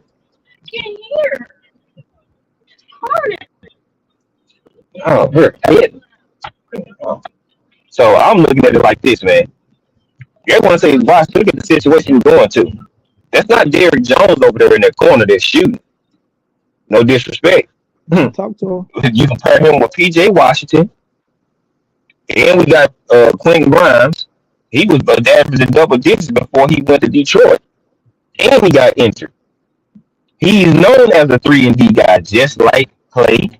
So I'm looking at like y'all got to look at the situation that Klay came into. You want to go to over there with an older LeBron and injury-prone AD, or you want to go with two younger players? Hey, they might not be the best defensive, but they okay. They have a little bit better than theirs. Well, what Klay said was his response was why he didn't go to the Lakers because he felt like they wasn't, championship. He want to go to a team that compete for a championship right now, and I can respect that. The Dallas they just left the lane, so I respect that. He want to go to a team where he can feel like he can get a championship with right now. Right. And we were, but we weren't even supposed to make it to the championship. Let's just keep it a buck. With our roster, we was outmanned by Boston. I'm not even gonna cap. I mean, we were. So one, people was young. They was overplaying, trying to play the passing lane. So the pass would be a smart pass, and they'll playing the ball in the corner, 3-pointer, bang, or top of the key, or the opposite corner. Those are most of our problems. Then Porzingis, thank God he got hurt because he was killing us. If he would have played the whole time, it would have been over. We probably would have got swept. No answer for Porzingis. I'm not even going to capture you. I'm like, oh my God, this boy's a problem. So I'm like, you know what? We addressed some situations because our perimeter shooting was out Achilles heel for us in the finals. You need consistency shooting. I told her, oh man, you can't do it this, bro. If you don't have depth, you're not winning nothing. I'm telling you. Y'all niggas think y'all know sports and basketball. If you don't have depth and don't play defense, you ain't winning. You're not gonna win the chip. Everybody can score these days. Can you stop people from scoring? It's the question. You know what I'm saying? Can you get enough stops to win the game? So I'm cool with what we did. You know what I'm saying? Grimes, and we got Najee Marshall as well. Another 3-and-D guy that can guard the small forward. You know what I'm saying? They forgetting about that. Then I think we might be picking up the good Morris twin from which one? That's Marquis? The better Morris one? Yeah. Yeah, he's supposed to be coming over here with us too. You know what I'm saying? So we just filling out depth and stuff like that. So people can say Klay, he watched and all that. I'm laughing. I'm like, y'all say he watched because he was signed with y'all. If he was signed with y'all would say, oh yeah, we good. But since he came over here, he watched. And then what about his money with Klay? He turned down 4 years for $80 million to take 3 for $50. You know what I'm saying? Money ain't everything, and the end all to be all. People want to play for something to win. Klay paid already. You know what I'm saying? So he ain't tripping on the bread like that. And he in Texas, bro. He ain't got no state tax partner. His money going up.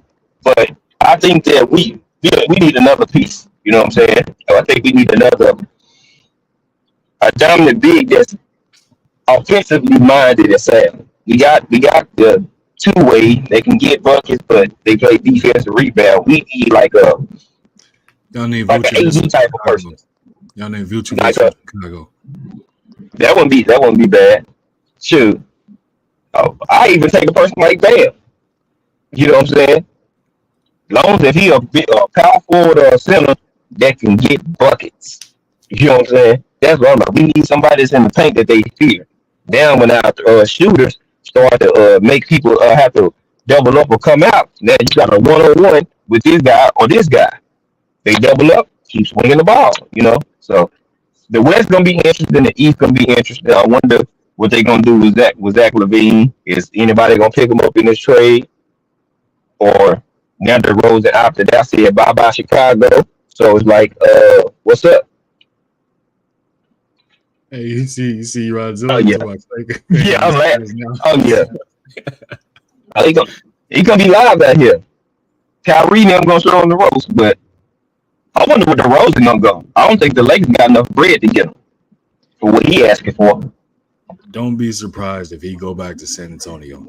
Right. Y'all hearing it? Because CP3 is there. Wemby is Wemby, there. Don't be Devin surprised. Vassell, Keldon Johnson. So they got some pieces. You can still bring Trey Jones off the bench as the backup point guard. He did well last year. He just not a better point guard than Chris Paul. But he gonna get that Derrick Collison treatment. Let me show you how to really do this thing. Like, watch me learn, and you'll be a better player. You know what I'm saying? So I'm like, hey, they better not sleep on San Antonio. And they got what? Top 5 picks for the next 4 years? Oh my God. Yeah, Man, you got CP over there with Wemby, teaching him the ropes, because that's gonna give him nothing but more confidence, and he ain't gonna do nothing but get better.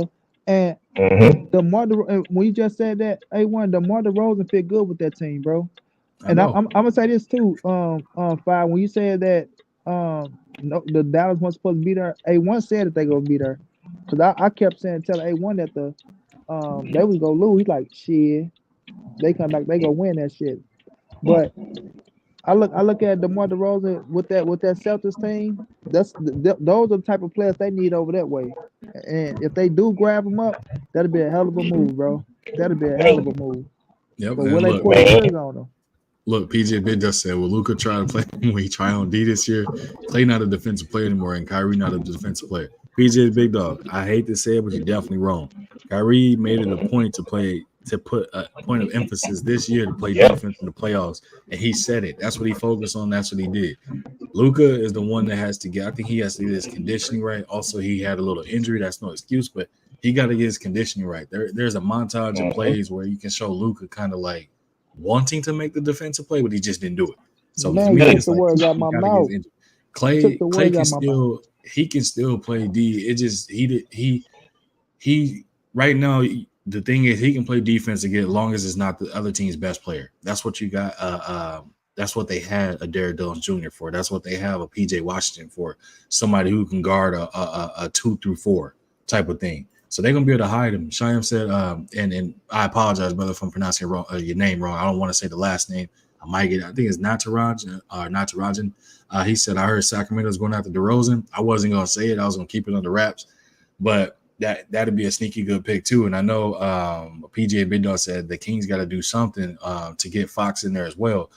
That's one of the things behind the scenes that they was talking about, trying to see if that'll be something that'll keep De'Aaron Fox, because a lot of people don't know he opted out of his. So Fox is secretly right now one of the players that if he decided to take a pay cut and go somewhere, I mean, he a needle mover for any team you go to. He's a hell of a point guard. I'll take De'Aaron Fox up on the Lakers. I ain't gonna fake it. I'll take De'Aaron Fox like a motherfucker. I will. I swear to God, boy, that'll make me happy. He said the Bulls should have broken the team up last year. Ownership is lacking, but the Bulls front office is terrible. That's just the bottom line. I know that's Key Alexandra team. Shout out to her, but the Bulls that front office absolutely terrible, absolutely terrible. Rodzilla said they need Jerry back. Rodzilla said I would like to see DeRozan back in San Antonio, but he want to stay in Cali. That's what I'm hearing too, bro. He want to enjoy that. That's where he's from. He at his stage in his career, bro. He want to be close to home at this point, because it's rounding down to going ahead, and it's almost wrap it up time for DeRozan. So DeRozan want to go somewhere where he can win something, be in a big market, and where he can be able to enjoy the weather where he at. He spent all that time in Toronto, and no shot of disrespect Toronto, but we know what it is. They're not like us, you know what I mean? But and then he went to San Antonio. He's in Chicago, so he hasn't been able to play where he grew up and where he's from. He want to go back home, and that's as clear and as evident as possible. But yeah, man, I would think if the offer comes out and the Kings offer DeRozan something, I think he'll take it in a heartbeat. If the Lakers don't do it, I think he'll take it from the Kings. That's just me. Reason being back in Cali, but also the Kings are a nice squad too, man. Like they not one of them teams that you can look at and you can sleep on them. They gonna come in there and give you everything you ask for and then some. And if De'Aaron Fox is there, you might mess around and lose that game or that series, because they got Herter, Fox. If DeRozan's there, DeRozan, Sabonis. I forgot the other dudes. The other dude, the light skinned big dude. The light skin, shit. The shooter. It's like, let me look at it. Not Killian Hayes. It was Murray. Yeah, I was going to say Keegan Murray. Keegan Murray. They got him there, so they got a nice squad, bro. And they still got Harrison Barnes. I was going to say Matt Barnes. Goddamn, Jay Gibb. I was going to say Matt Barnes. They got Harrison Barnes there, so they got a nice squad, bro. They got a nice squad, and they can make some noise. It's just a right matchup, right time. Yeah. I'm like, man, can't wait. The league this season. You said what? You see Franz Wagner get that 2-2-4? Yep. Boy. Baby Wag. My boy Baby Wag. Yeah, he got paid. Yeah, he got paid. Shit. But goddamn Tatum, that 5 for 315. I said, oh my God, boy, I almost fell out the damn car.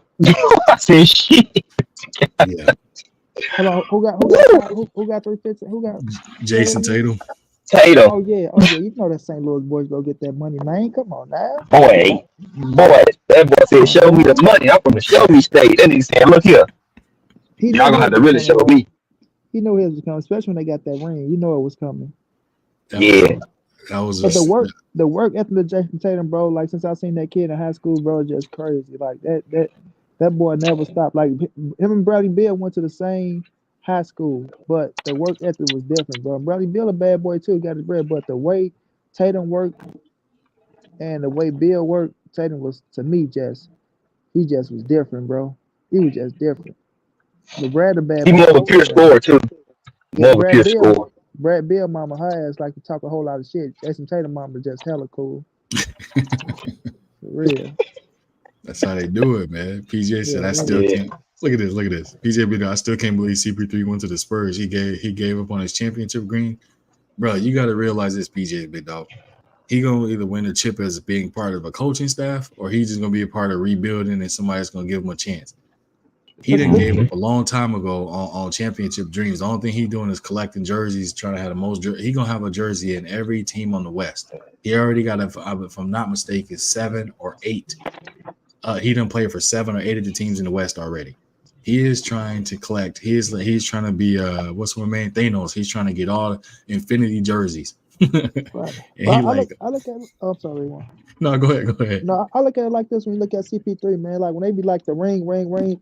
He's already a Hall of Famer, bro. Don't get me wrong. Of course, they would love to be on the stage to get a ring. And if you want to see anybody in the NBA get a ring, CP3 is one of them. Him and Melo was 2 dudes that I wish could have got rings. But when I look at CP3, his longevity, bro, his IQ, and what he can bring to a team like the Spurs, like right now with who they got over there, bro. You'll be surprised. Now, I'm not saying they're going to win a ring or things of that nature, but dudes are playing for different things. They just want to compete, bro. Like, give me a team that's going to compete, that's going to go out here and play at a high level, no matter where we go. As long as I'm competing at a high level, bro, and as long as I got a team that's looking to win and build and it's like that, then they'll be A-okay, brother. When we look at CP3, bro, top 10, one of the top 10 point guards of all time. You feel me? Some people say top 5. You got to look at they drive a competitive nature be different, especially like they know they ring, like they know the window, they know the what's the word I'm trying to say? Yeah, they got a short window for a goddamn ring. Like he know his window closed. He know, okay, I went to Golden State. That window was still closed. That wasn't no, oh man, CP3 could go over and get a ring. They know Golden State wasn't no top shotter. Like that ain't the, you know what I mean? So he knew, but he just went and competed at a high level. And you look at the Spurs, they go compete at a high level. You know what I mean? Wemby, 2 more years from now, bro. This year he gonna get better. But as long as that kid can stay healthy, 2 more years from now, he might be the best motherfucker in the NBA, along with Anthony Edwards. You know what I'm saying? So it's like what he brings to the game. Yeah, what he brings to the game, bro, and how he can expand and the shit that kid can do, and his ceiling. It's crazy, bro, and it's scary. Like I'm saying, when we do things, bro, like ain't no way in hell this boy should be moving like this, doing this with this motherfucking height that he got. Like that's gonna be if he can stay healthy and fill out the right way, which I believe he is, because he competitive as hell. They gonna be all right. You know what I mean? They gonna add the right pieces around him. They gonna be all right. Now CP3 might not be there if they do get to the if he do get to that stage to where he is and get that ring, but he will be a part of helping that kid grow. He would be a big part of helping that kid grow. You know what I'm saying? With David Stern, bitch ass, they Mhm. let CP3 go to the Lakers to get Kobe 2 more rings, you little punk motherfucker. I ever catch David Stern in these streets and punch him in his shit. But that's neither here nor there. That's neither here nor there. You know what I'm saying? He gonna help Hey, that kid out. hey, And that's I that one still came feel like from the bottom of the belly. yeah, I That's still how feel much like shit. man, chump. You feel me? Hey, hey, look. I felt that one through the car. I feel that one, money. I felt all That that. shit that Yeah, shit man. hurt it, boy. When I CP told gonna him grow. that CP3 CP3 could gonna come grow through. them guards though. All them Let me young ask A1 guards. this. They gonna Let get me ask grow. A1. How Uh, did you feel though, bro, when we thought we had CP3 and then they I, turned around and vetoed the trade I because pulled up David to a Stern, I pulled up man, to a game, man. I was looking for him. I pulled up to a game, and I was just going. I man, wasn't going. I mean, I obviously that security is deep. I was just gonna tell him like, "Hey, bro, that was a homo." I was gonna tell him right, I was a homo. Hey, man, look at Rodzilla. CP3 mess around, end up the next head coach of the after Pop in San Antonio with a record breaking they, contract. Hey, he probably would, man. he got He's he got that Justin Kidd mentality. He's smart. CP3 not a coach. Shit, you'll he be should have. surprised, bro. Oh yeah. What PJ Bidda said, he should have tried to get backup spots for Philly, Denver, anywhere but the Spurs. Nah, he took that Spurs thing as a paycheck and a mentorship type of thing going to San Antonio, bro. That's what that is. What's good with the AB? Salute to you, bro. He said, "Yep, it's finna be the Wimby show next year." I say, "Yeah, that's cool. It's gonna be the Wimby show. They're gonna be showing their ass right at home watching the playoffs." Hey, 2 more years, Hey, bro. If Wemby can stay healthy 2 more years, bro, hey, it's gonna get scary. I don't care what nobody say. It's gonna get scary. That boy Nah, upsized, bro. The shit he doing, bro, on that court with that height, handling the nah. rock like he handling, can pass away, can pass, can shoot that thing like, bro, this motherfucker 19 feet tall. Like, man, that's some alien yeah. shit, bro. I'm looking at Wemby like, bro, ain't no way this tall motherfucker is doing this. Like, ain't no Hey, way. Hey, man, look, Rozzo said he was like facts. He said facts. My CP3 finna get Wimby disciplined. He already disciplined, bro. He go to sleep at 8 or 9 o'clock and he read a book. He don't go out. They literally say he go to the gym, do Mm-hmm. his workouts, do his practice, film study, and he go right back to his hotel Get home. because he said he's Mm-hmm. completely dedicated to getting better and winning, and he wants to do it as fast as possible. That's exactly what he said, bro.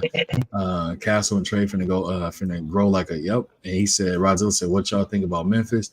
I gotta see it. I think they still nice. They'd be in the middle of the pack type of team, but I think they Mm-hmm. got to make another move because a lot of these teams they're bulking up, bro. Like these teams is playing like where they're setting their teams up to be able to play any facet or different brands of basketball. And with Memphis, it's like it's all predicated off of Ja Morant.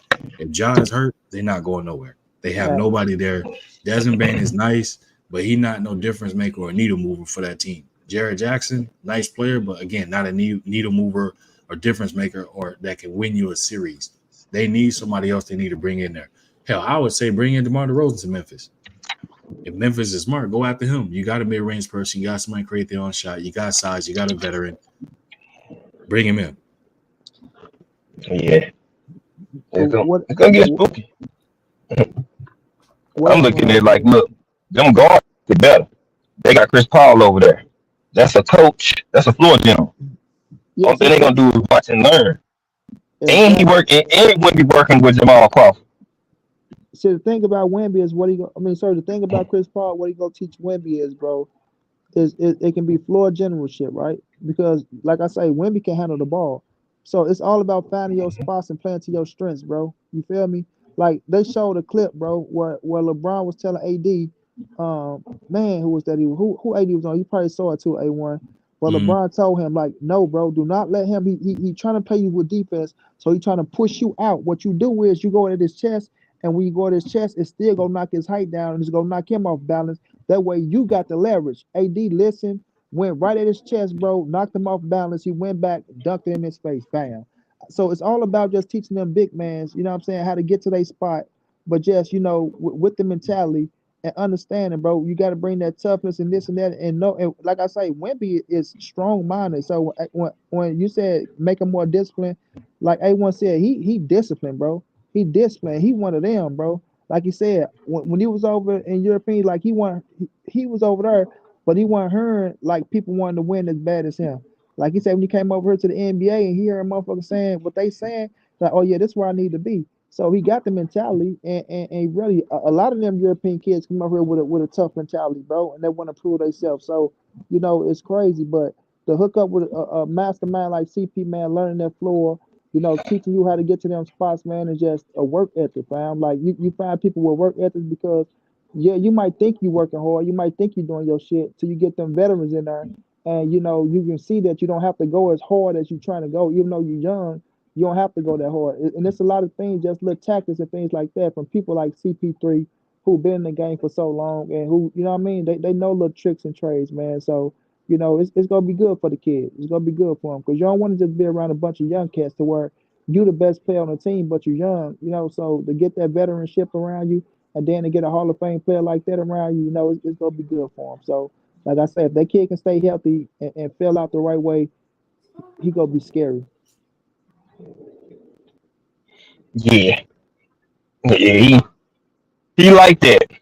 I want Wemby go work out with KD for a whole summer. Go work out with KD too.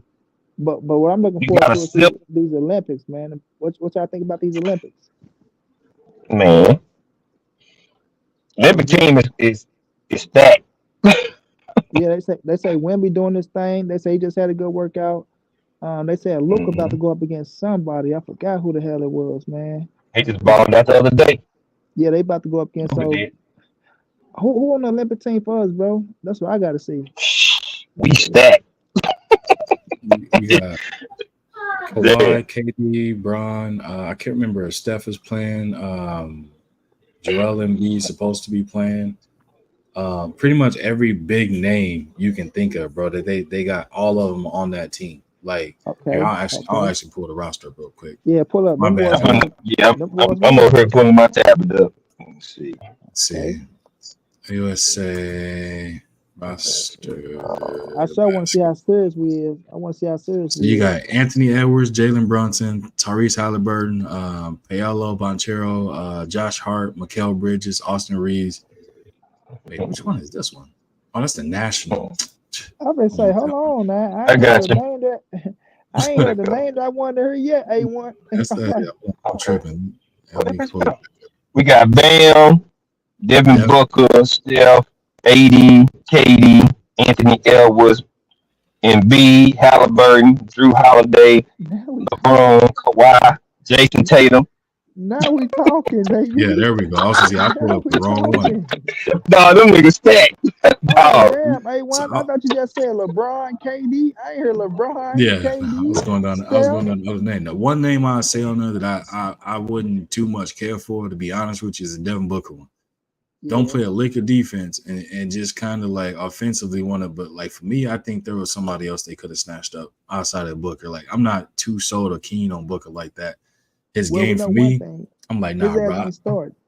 His ass Yeah, ain't starting, so we ain't I gotta be worry cook. about it. I be cooking his ass. I'm not gonna give like Booker is nice, but you can't say mama mentality and try to act as if you cut from that cloth when Right. you on the defensive end, you out here looking like you playing in high heels, but then on the offensive end, you got the Kobe, prototype 5 zone where you cooking somebody. I'm like, nah. Kobe was about that energy on both ends of it, bro. You got to be with it on both ends. You can't sit here and try to have it, you know what I'm saying, one way or the other. That part pisses me off, you know what I mean? What's good with it? What's good with it? ETB, salute to you, bro. Appreciate you sliding through and catching the live, man. I know you Heating up, man. out there busy. I don't see ETB too often. I know that man be shaking and baking. Hey, I like them. I like that new series you got going on too. I've been checking them joints out. You see what Klay did to his ass, A1. You Devin said what, Booker. You see how Clay son his ass. bruh? Clay say you'll never win shit. You'll never get a ring. He Boy, did this to him. tell that boy I got 4, boy. You'll never get a ring. For real, I'm he like, let him know.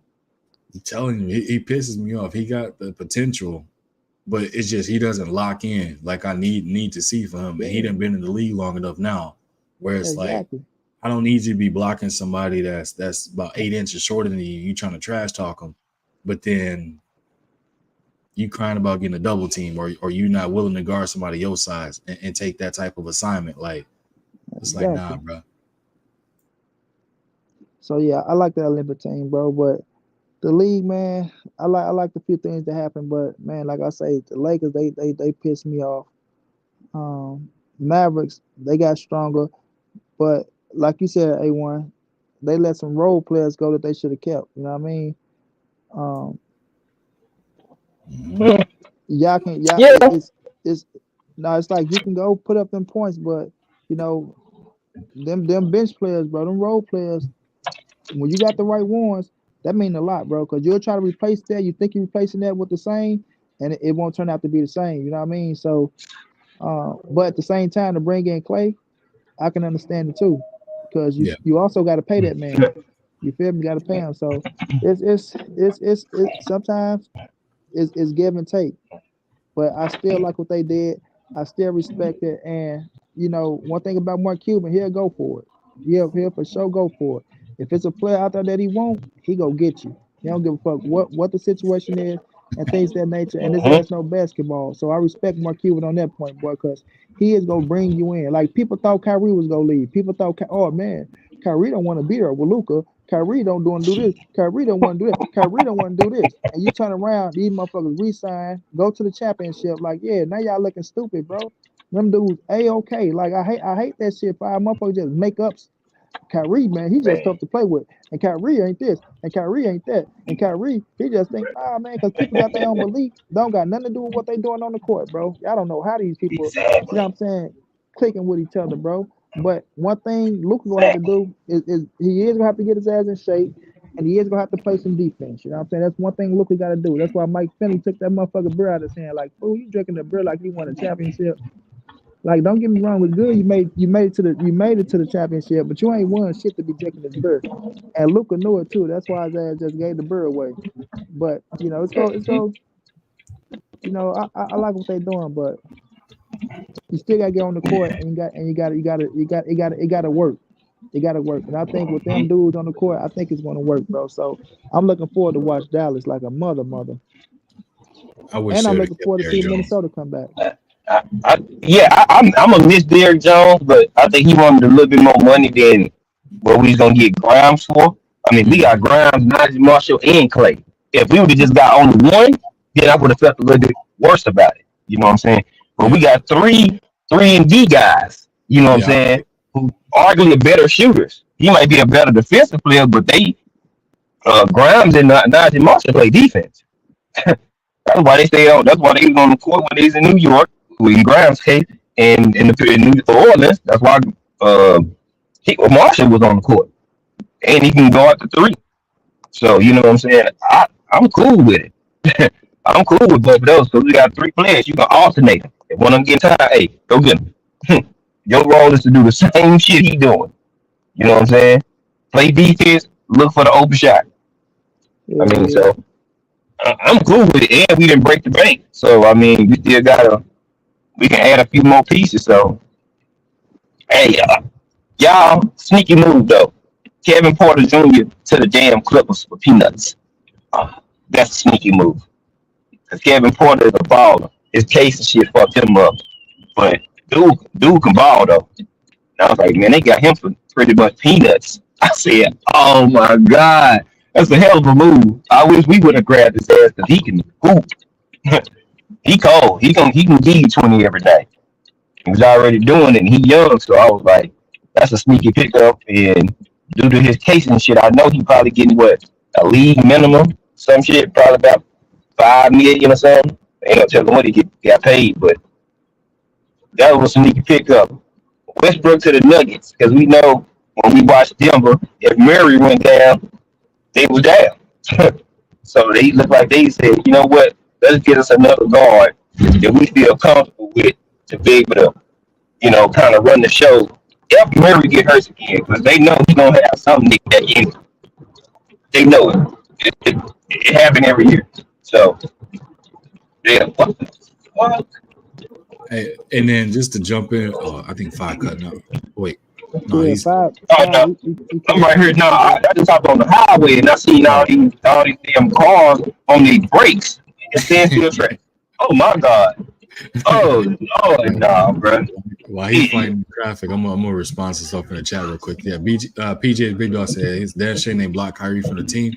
The thing is, when they make these teams, they'll have them, but then they can always substitute these players. I'm pretty sure Philly is not going to let Joel Embiid go. If he's smart, don't go. I know getting that gold medal on his roster will do something for his contract because a lot of them have incentive-based contracts and stuff too, and that'd be another cap on the just getting that that Olympic experience and things of that nature. But if I was Philly, don't let him go. If I was Embiid, don't go. Get that Bell's palsy figured out. Get everything else health-wise you got going on. Get that figured out, so then that way you can look at trying to compete for a championship. Because that window over there is it's closing rapidly fast. Because this man is dealing with all type of health stuff. He brought in Paul George. That's not no guarantee. It gives you a better opportunity because now you can kind of play more up tempo, or you can play a different fast basketball. And again, I hate to keep bringing up Tobias Harris, J. Cole twin, but that man failed him at every turn possible and didn't do nothing to help him. AB said, where Darius Garland going? Nowhere. He dealt with Cavs. He just got to get his mental right. And when he was playing within the playoffs, he just no call, no show on them. Hold on one second. Zoe, hold on 1 second, baby. He no call, no show on them and just he had bits. It was like the moment kind of got to him. And so I expect him to play better next year. And my brother ETB said, I've been missing all the basketball news. Hey, just hit that bell notification, bro. I'm dropping as many of them as I can. Okay, hold on 1 second. I know it's outside. It's okay. What's good, my bro? Keon. What's good, Key? She see a spider outside. I'm like, it's outside. It's cool. But yeah, the ETB. Now I've been trying to keep everything as up to date as possible, bro. So anything that's worth hearing or any kind of news that's worthy of it, I'm popping all them joints out. Yeah, it's outside, mommy. It's outside. I just be up to date on it. You can do all the videos, but I be behind the scenes doing the same thing. I'm trying to tell folks, I'm a sports junkie. Football, basketball, track, what they want to do. WNBA. I'm like, dog, I do this shit. Just news flash. My brother A1 ain't the only one that's cold with this basketball shit. We talked about shit behind the scenes way before time. Then I call each other like, bro, you see the shit that we said? Look what happened. And be laughing like, ain't no way. I'm like, bro, this wasn't even thought of. But if you know basketball, you know metrics, and you know what fitment for teams and with players, then you can kind of put 2 and 2 together. You know what I'm saying? That's why I say, man, I don't have to hop on the panel with my boy every time he come up here. Like, man, let's rock. Let's do this shit. It's easy work. And I see people be making some basketball predictions. They be saying some off the wall shit. I'm like, what? That don't even make sense. That ain't even a good fitment. But that's what basketball is. Not all about the name. It's about the fitment of your team and what you're trying to do. I think down to Connect don't have a good season though. I think if they let him play like he should, he's gonna be all right. Bronny too. He gonna surprise a lot of people. Damn. Y'all got rain out there, A1? Nah. People here right now be praying for rain. We got wildfires happening right now. I got a wildfire in the city where I'm at. We had to evacuate a few days ago. Oh, that shit still going? Oh yeah, keeping an eye on them. There's a bunch of them that's going on all around, so we had to keep an eye on them. Got this little app downloaded, and you can see the parts of the mountainside of where we are, like certain little areas. You can see where it's been burned or burned and moved on, and you can still see haze in the air, smell smoke, all kind of stuff. So it's like I've been on the move. That's why, like, some of the videos, I'll be up at the farm with my straw hat on, staying away from the sun. Other times I'll be outside with no hat in the shade. It's like I have to be in different spots, different areas because of that fire. So it's like, yeah, we be moving around. Yeah, no eating this. Yeah, that's dangerous out there. You're welcome, mommy. Nigga, the whole highway was shut down. Nigga, I had to hit the back cut, dog. Like I gotta go a whole other route, whole highway shut down, bro. Whole, I'm talking about standstill. And it's raining. I said, "Dope, I'm gone. I gotta get about this shit ASAP." I know. Daddy, fix it later, okay? I don't know where Yeah, that man. is. Yes, Clay. Hi, kid. No, son over here. It's funny. Okay, give Daddy 1 second. I'll get you guys everything you want, okay?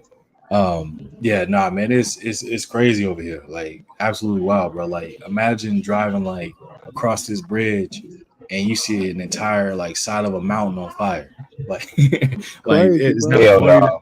It's just like it's surreal. Like I told my wife, like I didn't live through two tornadoes getting hit head on by two tornadoes. Like I was, you know what I'm saying? When I was in Texas, like all that stuff then got hit by two of them. So I know the sound, I know what it is. I know when they say it's a tornado watch, like I know how to pay attention to the cloud, looking for wall clouds and fun, all that stuff. I know how to do all that. If the wind is blowing and the trees is leaning this way, you got to look that way. And people are like, Okay. why? Because the suction point of it, if vortex is in everything, then once it touches down, that's when it start blowing away. And a lot of people don't know that, but then yeah, these fires is definitely something different, bro. Like to just like I said, driving across a bridge and seeing half a mountain on fire, you just seeing all this smoke and these flames being so high when you crossing a certain high point, and because obviously on Cali everything ain't nothing flat, it's all uneven. So you Right. go on a certain point and you see it and you see a fire. Okay, take it off, please. Okay, and you seeing all that, it's like that junk is crazy. Yeah, You want this or no? That's one thing I'm play with is like that this fire, shit. bro. Half the Fire sky is holds up. dark, and then the sun out. Half of it dark because it rain. Then you got the back part of the sky, the shit where the sun is still showing. The further I get that way, I'm going back at the sunlight. Back this way, it's dark and it's raining. I'm like, only in Texas, bro. Yep. Only in Texas. That's what I said. Only in Texas. Then you get This hit with shit a is tornado wild. with the sun out. A tornado will happen in the middle of the day with the sun out. It won't even be dark. You'll just all of a sudden Nope. hear the sirens and you get in the way. You look over and you just see a tornado. Midday sunny. Yep. And you just confused. I know. Like it was one not too far. They'll be like some of them out here they be crazy.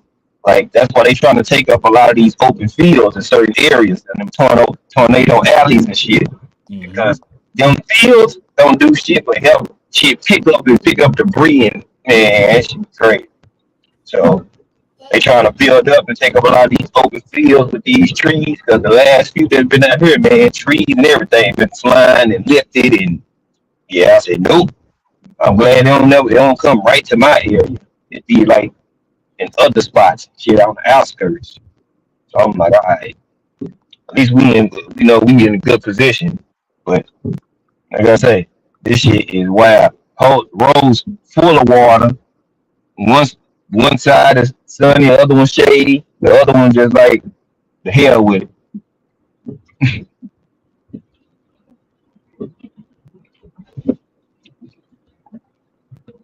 Grandchild folks.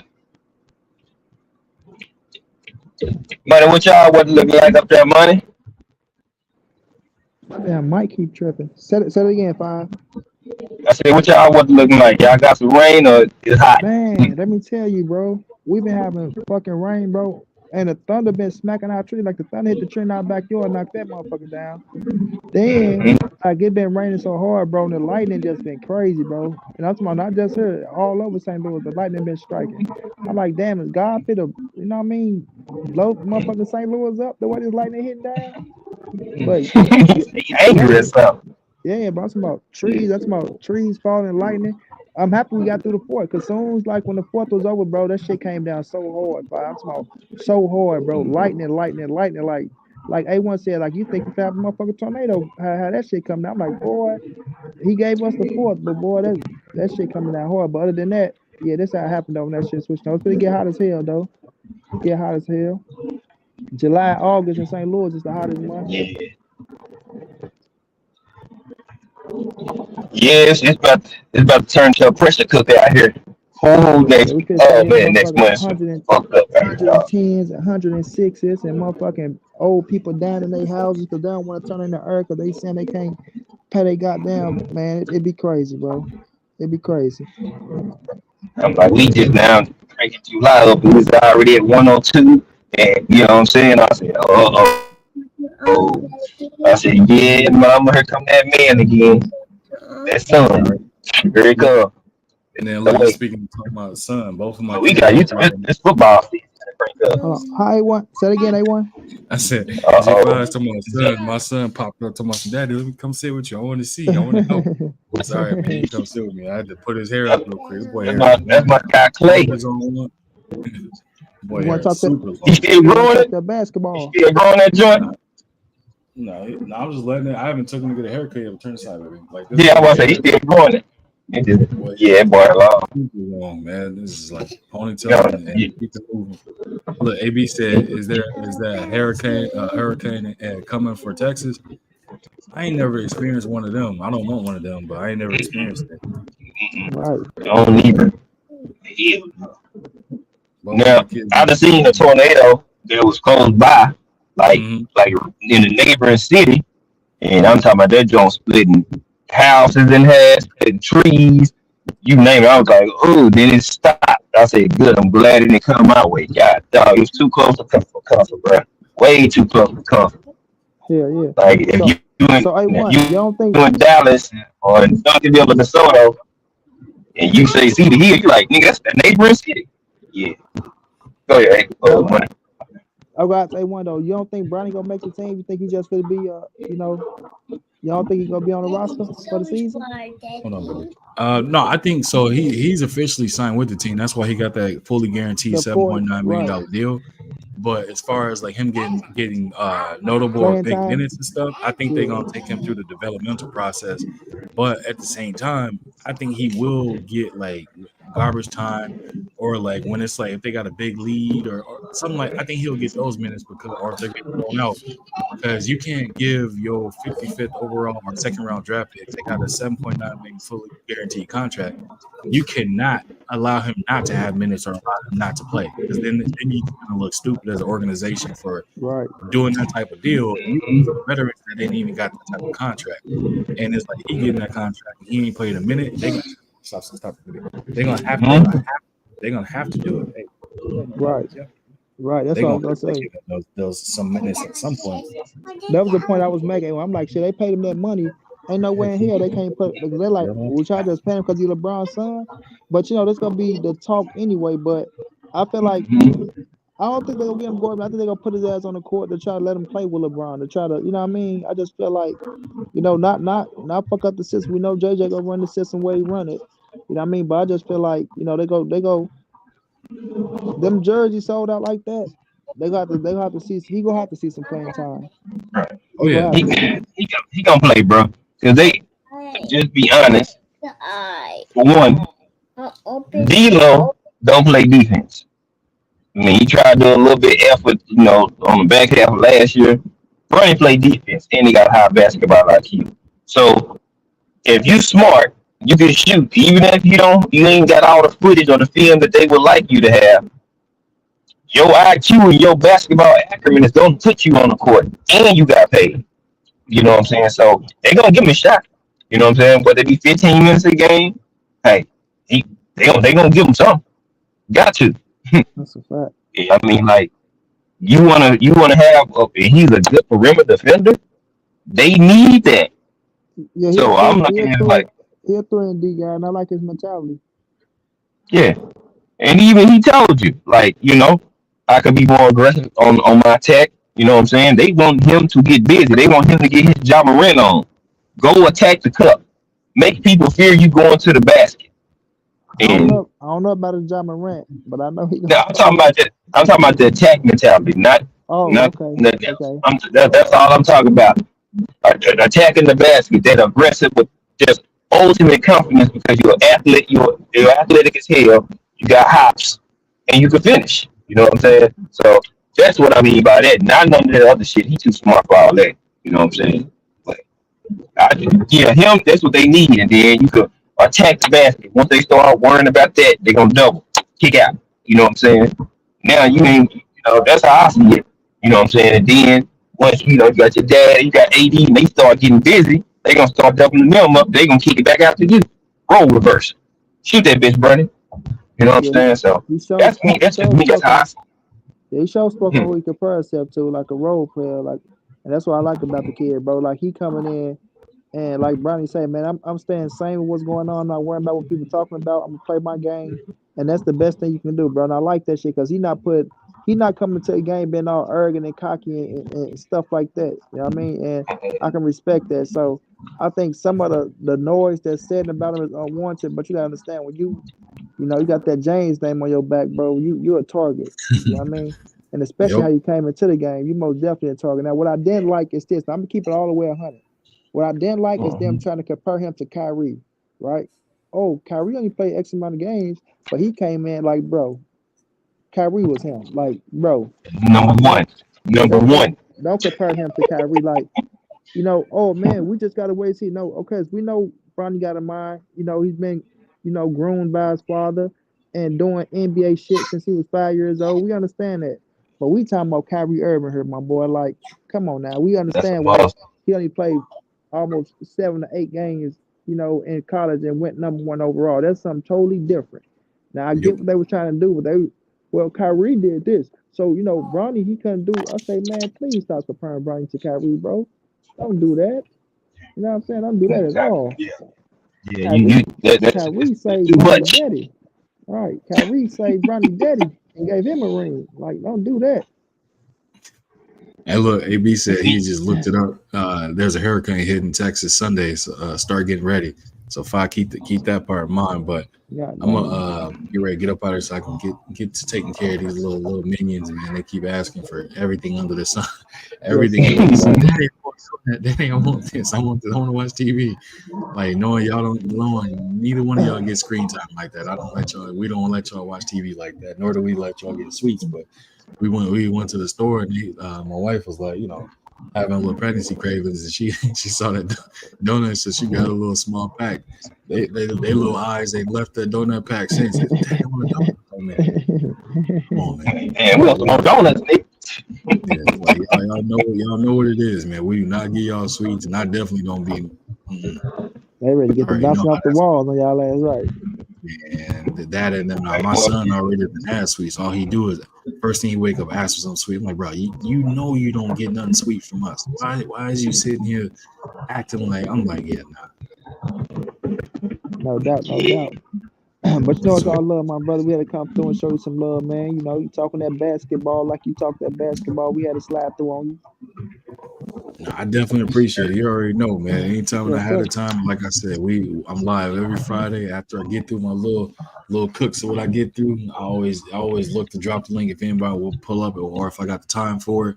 But for the most part, man, I'll just be on there just cooking, and then I get up out the way and take care of the little ones and get to the rest of the day, man. It's the same model every Friday for every little rip. But I want to try and throw in my second day or some more days for it. I'm just trying to figure it out as of right now, scheduling and all that type of stuff. But now I appreciate y'all coming on this joint. Let y'all get your last words, and I'm gonna get my butt up out the way, man. What you got for me, Monty? No, it's all love, bro. Just coming through. Like I said, basketball. One thing about these sports and how real fans, um, like football, it's still going on now. Watching everything that goes on with that basketball. When the season over, don't mean it's done.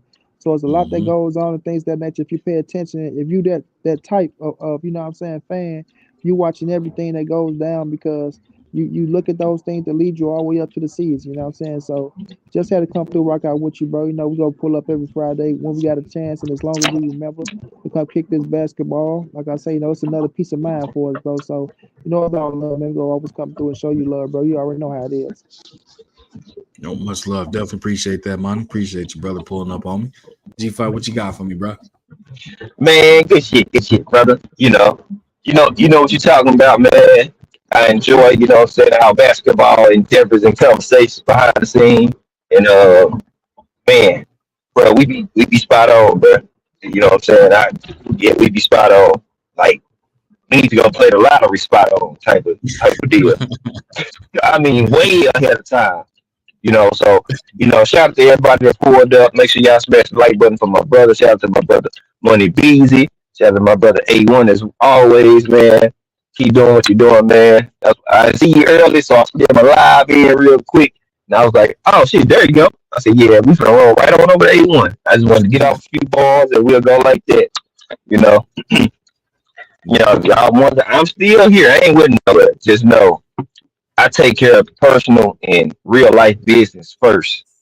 I put YouTube down completely until I get that done. So if people be like, man, he been in and out because I got shit going on. You know what I'm saying?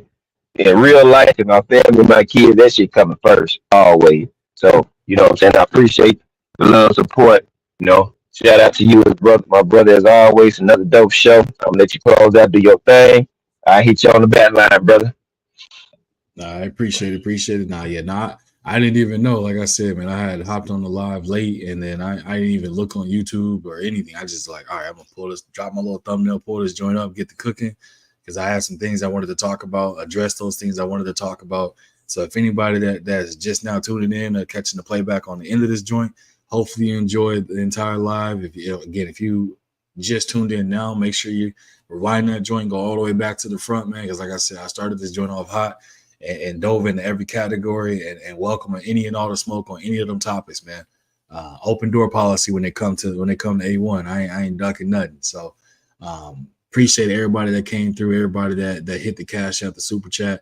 Much love and appreciation to each and every one of y'all supporting in a major way. Definitely not asked, but definitely appreciate it for sure.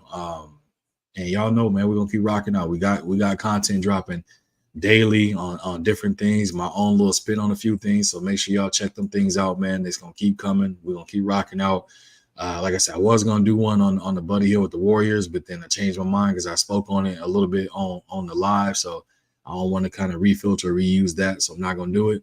But yeah, there's some more trades, some more things that's coming down the pipeline, man. I'm telling y'all right now, there's some more things that's coming. I'm gonna drop some videos, kind of getting ahead of the curve to say what it is, and y'all gonna see, y'all gonna believe they won one of these days, man. You gonna believe me. But again, I appreciate each and every one of y'all coming through, man. Again, supporting the grind, supporting the channel. If you're catching the playback, I appreciate you doing that. Smash the like button, sub to the channel if you're new, and y'all know what it is when it comes to me, man. We're gonna keep rocking on, keep working, baby. We out of here. Deuces.